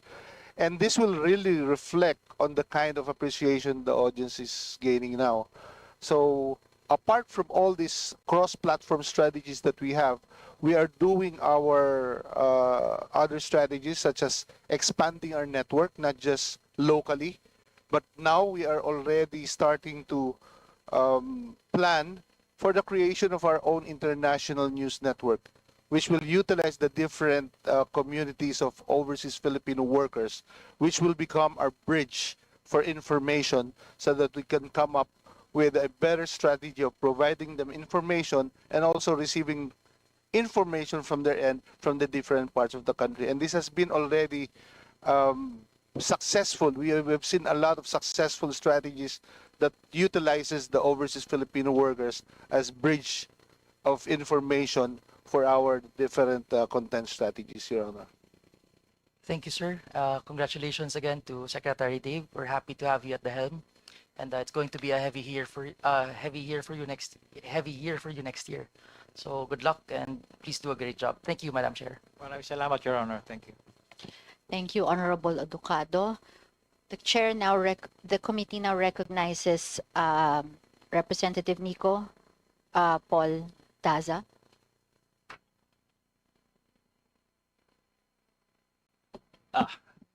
Thank you, Madam Chair.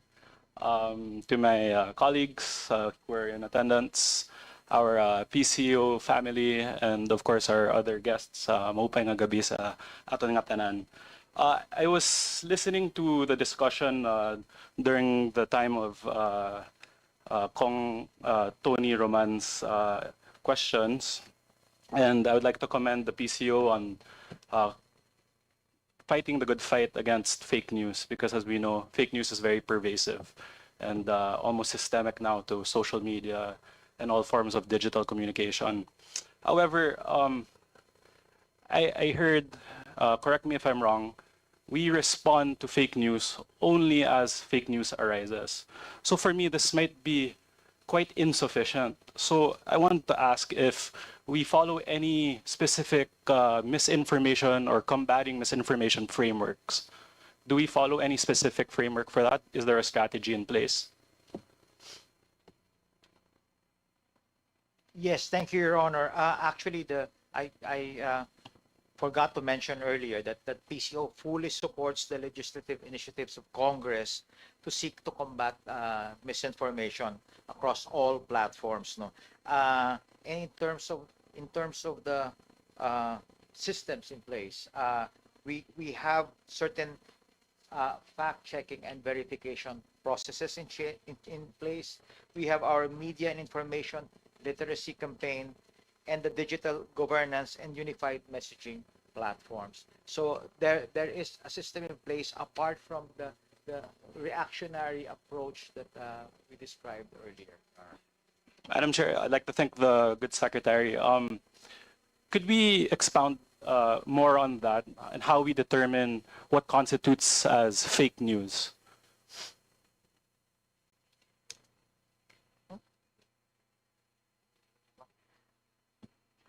Your Honor, before I refer you to our digital media services team, I would just like to reiterate that we do an initial and comprehensive fact-checking at the onset to determine if these are fake news. We also check the sources of the content, if they are coming from curated sources of news or spurious overnight links that just came up, and from there we try to address the fake news. But to add to what I'm saying, Your Honor, may I refer you to our digital. All right. Good evening, Your Honor. So under the Media Information Literacy Campaign, we have several programs that includes workshops, trainings to equip the members of our society in fighting fake news and determining what constitutes as fake news. So for one, we have the MIL fact-checking workshop series, which we conducted with Verifiles. So with this, we strengthen the fact-checking capacity in government media by training 75 fact-check officers from state media outlets across Luzon, Visayas, and Mindanao. And the initiative actually ensures that state media communicators are equipped with tools and methodologies to detect, verify, and counter disinformation. And on top of that, we also have the training of trainers that we are doing to create the multipliers for MIL education. So by this, we trained educators nationwide, and the program pilot of the MIL module, which is further refined by a feedback mechanism. So these educators will later cascade the knowledge to their respective schools, their students, their institutions, to ensure the sustainability and the consistency in teaching media literacy. And also, we have the National Schools Press Conference na kung saan ini-embed din namin yung MIL in student journalism. So, the concurrent session with school paper advisors provides the practical MIL insights. So we taught them how to mentor student journalists in being responsible when it comes to reporting, ethical fact-checking, and critical use of media. So this ensures that future campus journalists and their advisors become frontline advocates against disinformation. And also we also brought MIL directly to the students during our mall caravans with the DOE. So within this program, we integrated MIL sessions into this DOE mall caravans. So wherein the program taps into the youth audience, and they naturally gather hundreds and hundreds of them in malls to hear and make it relatable for them kung ano ba talaga ang media information literacy. And of course, recently, we also have Usap Tayo Bayan Muna, talakayan kasama si Yusek Claire Castro. So this program fosters a dialogue-driven MIL learning in universities. So through a parang town hall style discussions, with Yusek Claire Castro, students from, let's say, PUP, CEU, and SDI are directly engaged in conversations on truth, responsible media use, and civic responsibility. So those are just few of the programs under MIL, Your Honor. Thank you, Madam Chair. I'm quite delighted to hear that there's a comprehensive framework, it seems like, and I think most importantly, there's a dialogue between all stakeholders so that we can ensure the proper literacy in establishing or determining what's exactly fake news and what's real. However, I've yet to hear any mention, any key performance indicators or KPIs. How can we evaluate how successful we are in our efforts? Because as mentioned by the good secretary, I believe we're pouring in 16 million. And perhaps in the grand scheme of things, this may not seem like a large amount, but every piso counts. So if we have no performance metrics to measure how successful our measures are or plans are, this is also a waste of money. So I'd like to hear from the PCO if we do have metrics in place for this.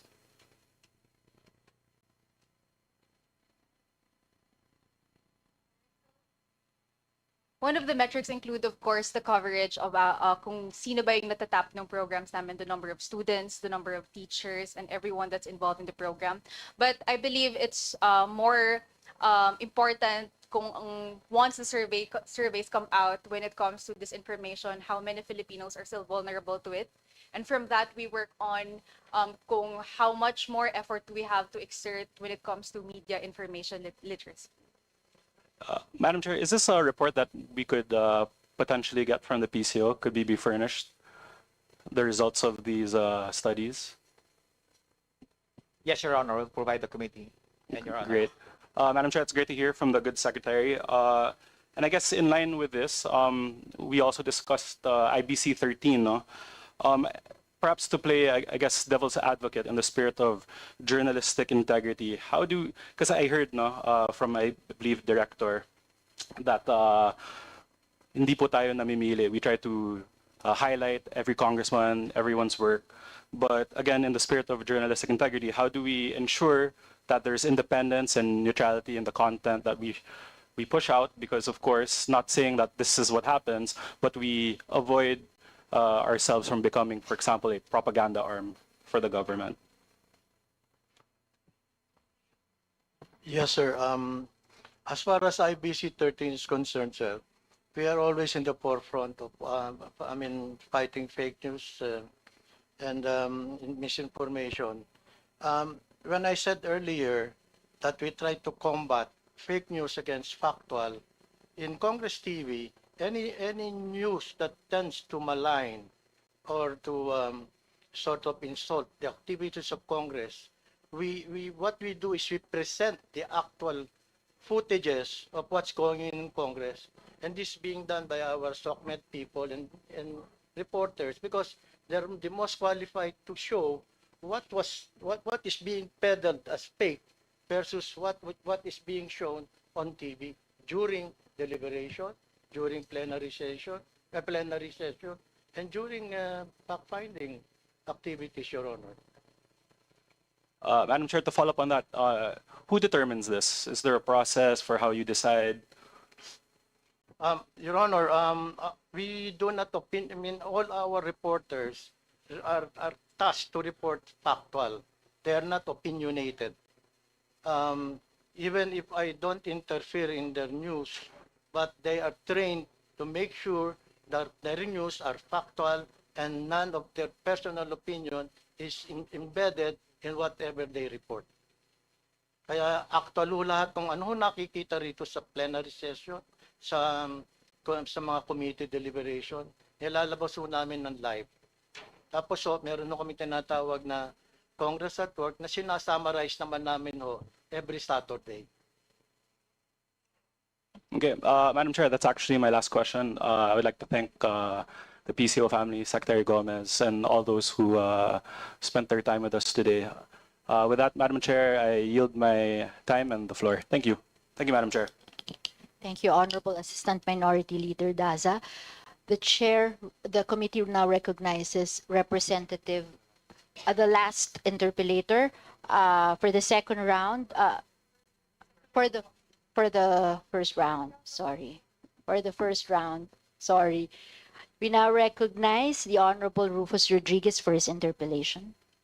Thank you, Madam Chair, and of course to the Vice Chair and our Chairperson, Mika Swansing over there. And good evening to Secretary Gomez and the officialdom of the Presidential Communications Office. First, I'm glad that our good friend, our colleague, Precious Castello is here. Thank you. We are happy to see you here, back to your home. We're also happy to see my dear cousin, my primo, Jimmy Policarpo. So, you know, we are here because we have the presentation of the budget. And I have read, this was earlier given to us, and I have read the accomplishments and achievements of the PCO, and we are very proud of this office. And so therefore, looking at the budget, we saw, Madam Chair, that there was a very small increase of 381 million pesos. Is that the right amount? 81 million.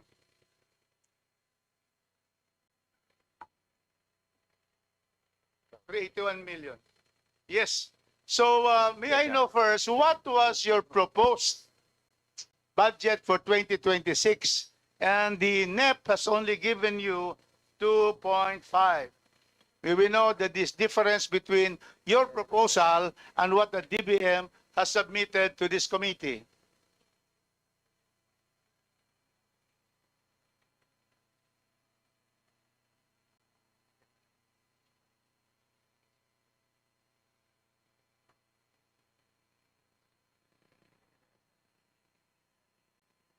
Your Honor, can we request 1 minute suspension? Thank you, Your Honor.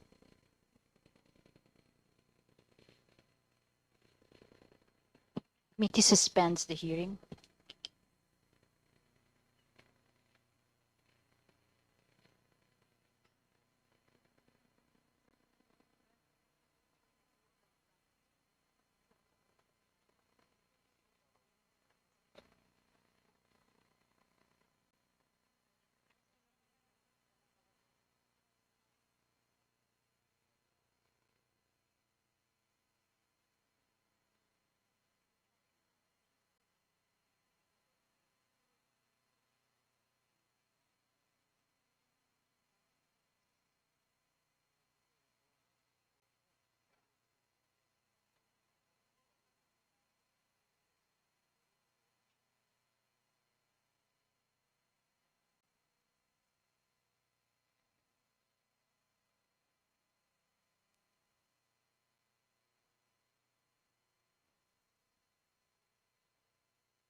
Committee resumes the hearing.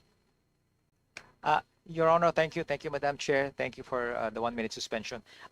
Your Honor, to answer your question, the proposal that was sent to the DBM for PCO proper alone was 1.4 billion. And under the NEB, we were allocated 972. Now, separately, the attached agency submitted their own proposal to the DBM. Unfortunately, I don't have visibility on their original proposal to the DBM. What we have in front of us right now is the actual NEP approved by the DBM, Your Honor. Thank you, Secretary. So it is very clear that 500 million was not granted to you because you had 1.4 proposed and you were given only 972. Out Yes. of those that were proposed, which are the most the priority items that you wish this committee to study for a possible increase of the Philippine Presidential Communications Office proper? Do you have that list or do you have the explanation for Thank what you. was last, which you feel are very important for the PCO? Yes, Your Honor. We actually have a table for the additional ask with the permission of the committee and the appropriations committee members. For the PCO proper, we identified a total of 415 million pesos in additional funding that we would need for the procurement of additional equipment for content production. This is the team that goes out and covers the activities of the president. Unfortunately, we have some outdated, the fully depreciated equipment sometimes when we go out.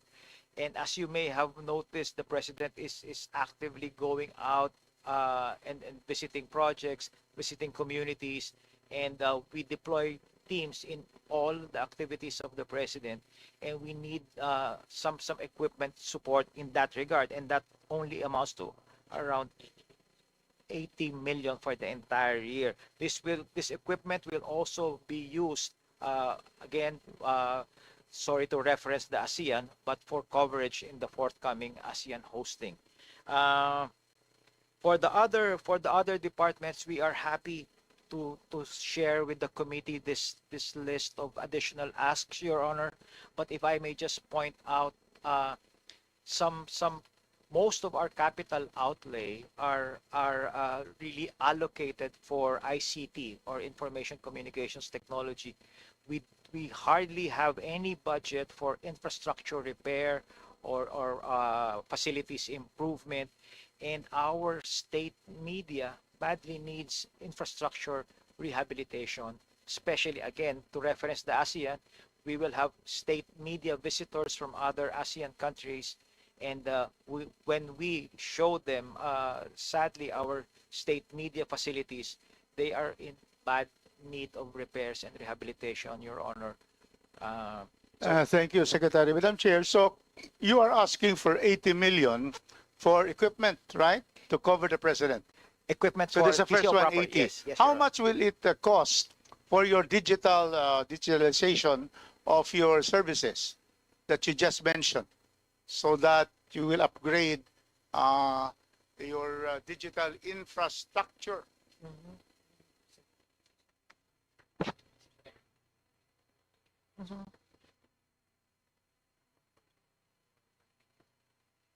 Yes. Thank you, Your Honor. Actually, the digitalization program is really spread across all the attached agencies of the PCO. How much would that be?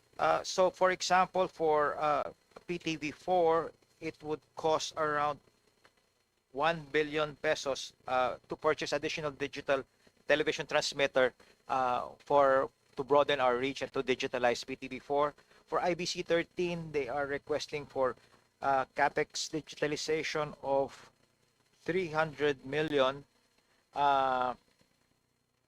RTVM as well, and the 80 million I mentioned for PCO content production also includes, in part, the digitalization needs. No?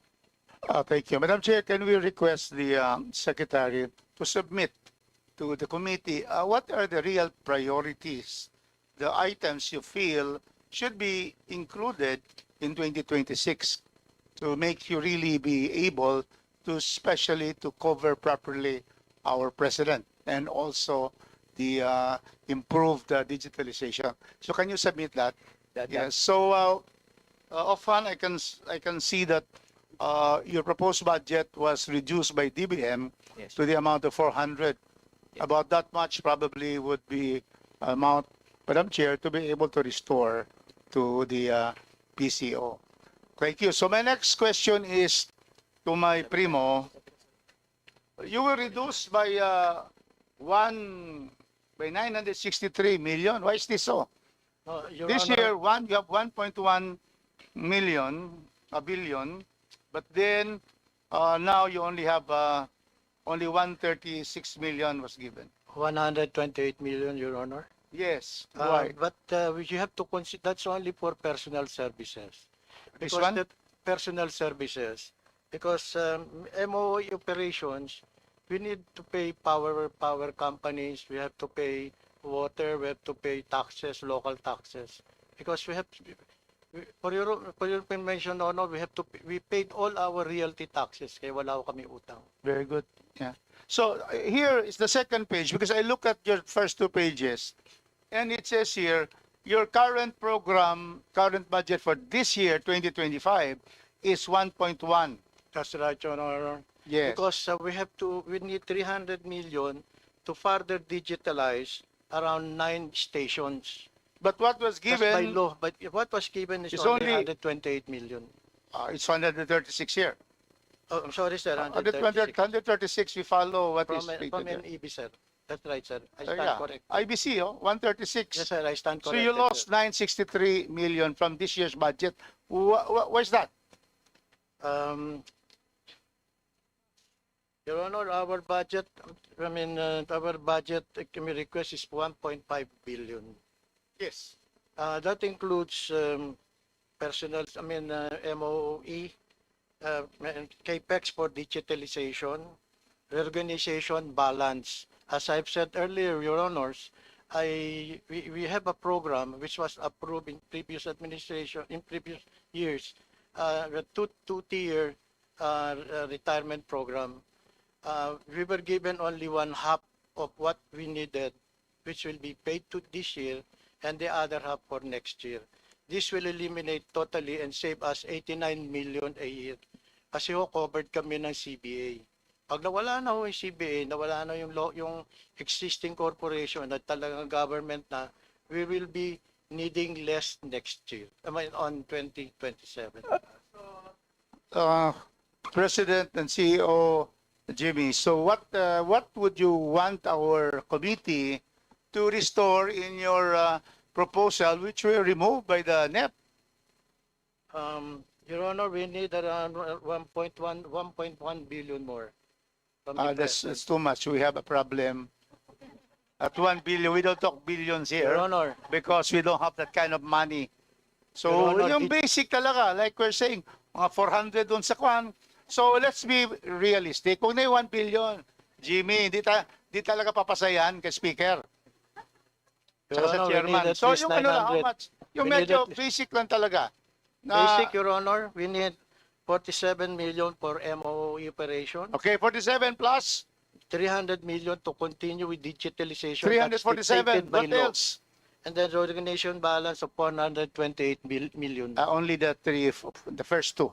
That's The first two. Why don't you submit the first two? 47 and 200, was it? Or 300? Sir, we are obligated by law to pay the retirement. Because There's nagbayad so na many tayo ng 1.5. obligations that we cannot really pay. So we just start We with will that. give you the options, Your Honor. So We will please submit to us the first two that you have mentioned. Yes, Your Honor. And Madam Chair, because the bell has rung, I will therefore finish my interpellation. Go ahead, I'm sir. supposed to be the last, right? There is one more, Your One Honor. more. So anyway, we will therefore yield to the last interpellator. Thank you for the time, Madam Chair. Thank you very much. So before the committee starts with the last interpolator. The agency is requested, therefore, to submit to the committee all the lists and documents requested by the Honorable Rufus Rodriguez.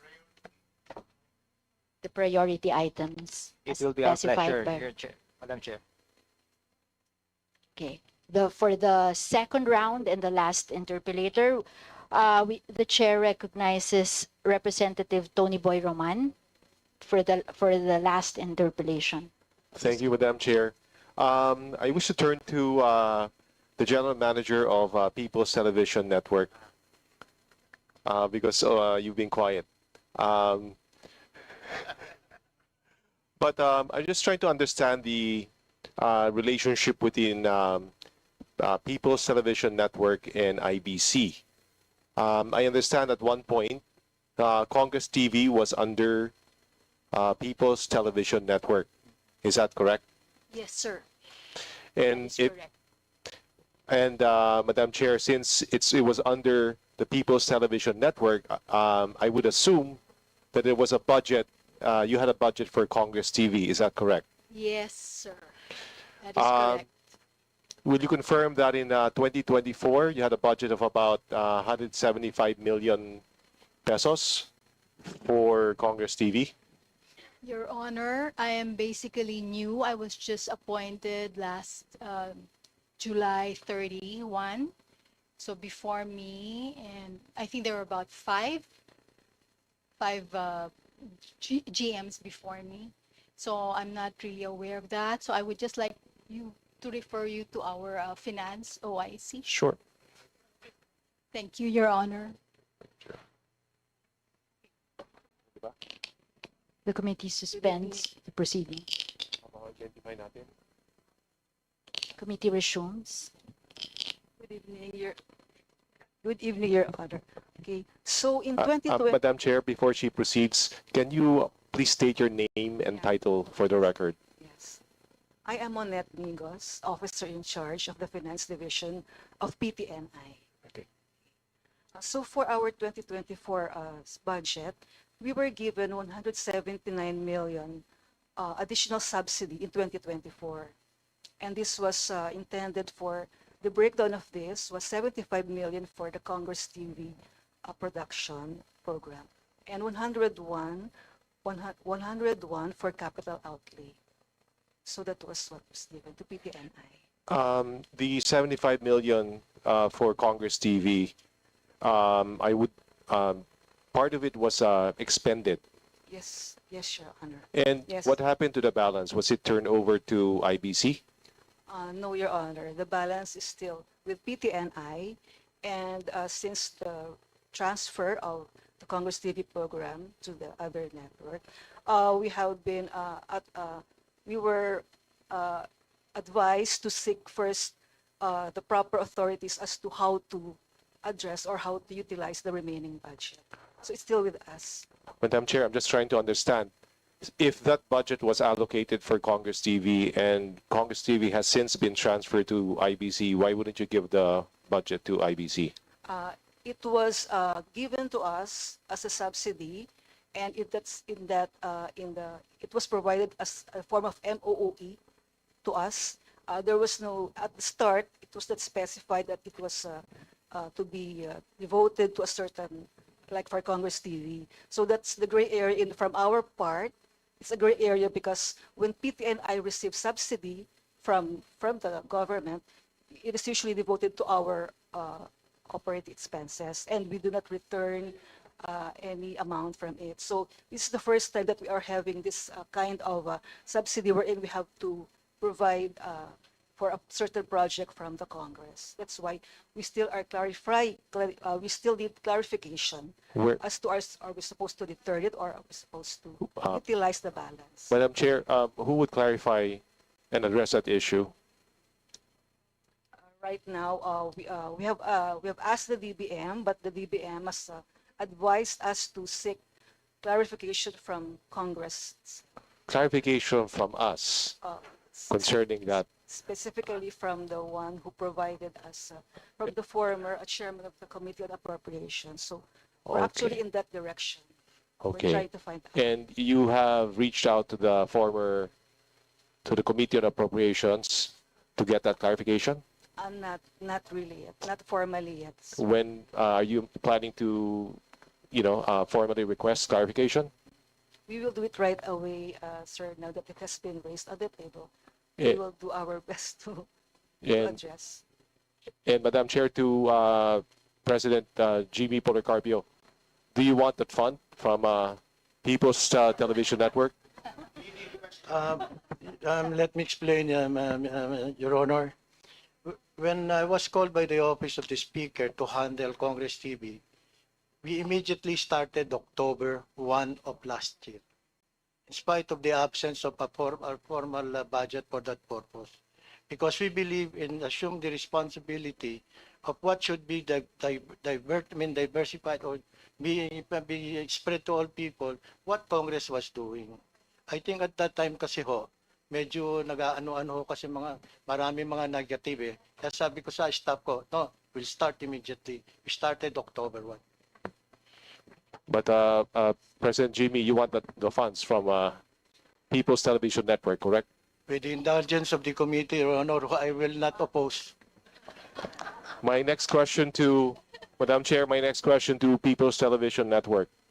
There was also, as part of the budget for Congress TV, an allocation for digital trial television, DTT, in Legazpi City. There was an allocation of 50 million pesos. Do you confirm that?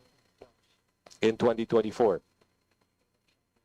In 2024, sir, the amount that was given to us for a total of 179 additional was nearly broken down. Yes, a part of that was intended for this DTT. regional. Yes, sir. Yes, sir. And it was for 50 million pesos. It was actually 50 billion. Yes. Was that eventually acquired or purchased? There were setbacks in the bidding process, and may I turn over for a more appropriate answer to our back Madam or Chair? to our PMO who is with us right now. Okay. Okay.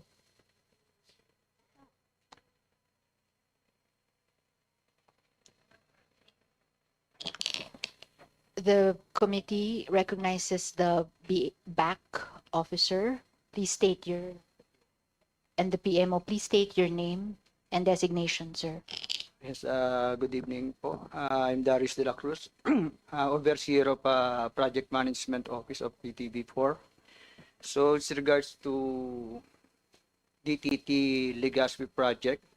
Last 2024, 25, nagkaroon po na kami ng failure of bidding.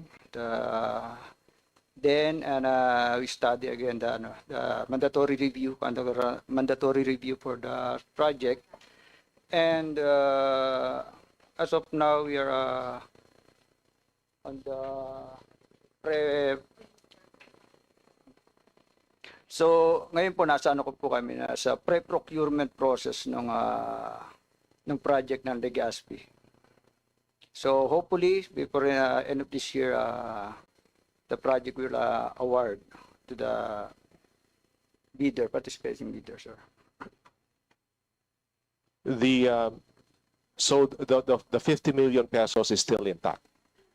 Yes, sir. Is that 50 million, the DTT, was that meant for Congress TV? If I may, sir, we were informed that of the 50 millions was, yes, for Congress TV, sir. And to clarify also, the Legazpi project is only around 20 million. There are other projects also allowed under the 50 million But total. all the DTTs were for Congress TV? That was what we were made to understand. So the Ilocos DTTs, the Legazpi DTTs were for Congress TV? Yes, Your Honor. So assuming that there's a successful bid you would turn over the DTTs to Congress TV?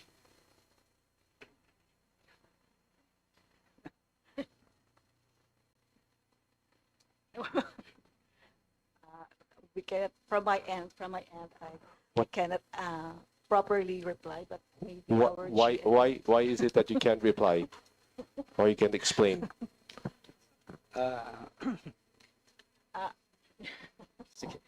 Actually, this is a first, this kind of an agreement is a first for PTNI, wherein we are given funding and then we will be devoting it to Congress. So we are just new in this kind of undertaking. So usually when we receive budget, it's intended for PTNI.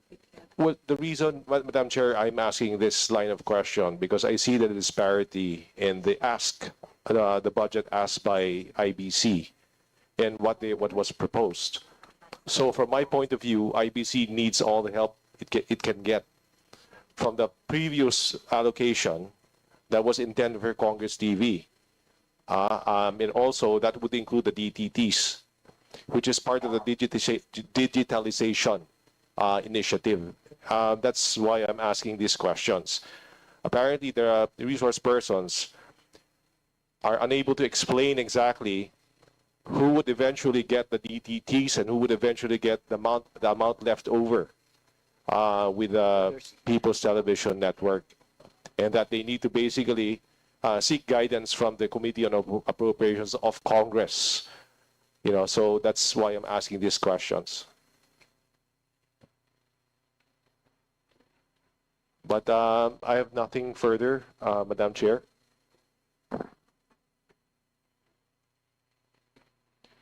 But Madam Chair, I ask that you, to People's Television Network, I ask you to formalize your requests for guidance from the Committee on the Committee on Appropriations on the status of the remaining funds that was intended for Congress TV, and then also your position on the DTTs that were supposed to be given to Congress TV.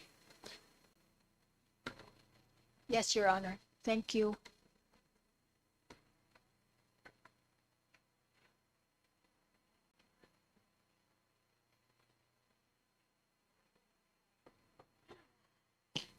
Maybe the committee requests PTV4, whatever documents or lists the Honorable Roman is requesting, can you kindly submit to the committee, because it cannot be that you cannot answer his inquiry, ma'am.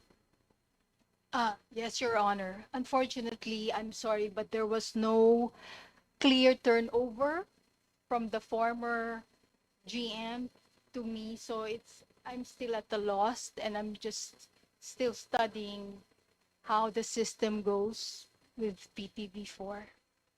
But yes, we will submit what is needed. Thank you. Maybe the good secretary has a comment on that, sir. Yes, thank you, Your Honor. Actually, just like GM Malu, I'm also new to the role, but when I first visited and sat down with PTV to be appraised on the operations of the network, that particular issue actually, Your Honor, came up, and it was upon my prodding that I asked them to seek clarification from the Committee on Appropriations, which allocated that budget to PTV4 precisely for Congress TV that has since moved to IBC 13. And the direction really was to write a letter to the committee to seek clarification. Number one, if they can reallocate that budget for internal purposes, or number two, hand it over to IBC 13. We are at the disposal of the committee, Your Honor, and rest assured that our two attached television networks will comply with the directions from the committee. Thank you. Thank you for the clarification, Secretary. Madam Chair, just sort of a request as a follow-up.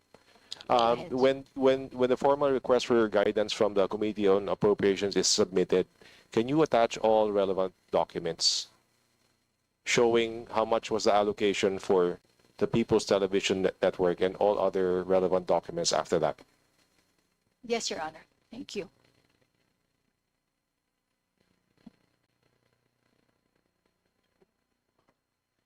Okay, thank you very much. So on that note, Madam Chair, may I move that we terminate the budget briefing of the Presidential Communications Office, including attached agencies and corporations. I so move, Madam Chair. Any second? the motion. It has been moved and seconded. The motion is carried. The budget briefing of the Presidential Communications Office, as well as its attached agencies and corporations, is hereby terminated.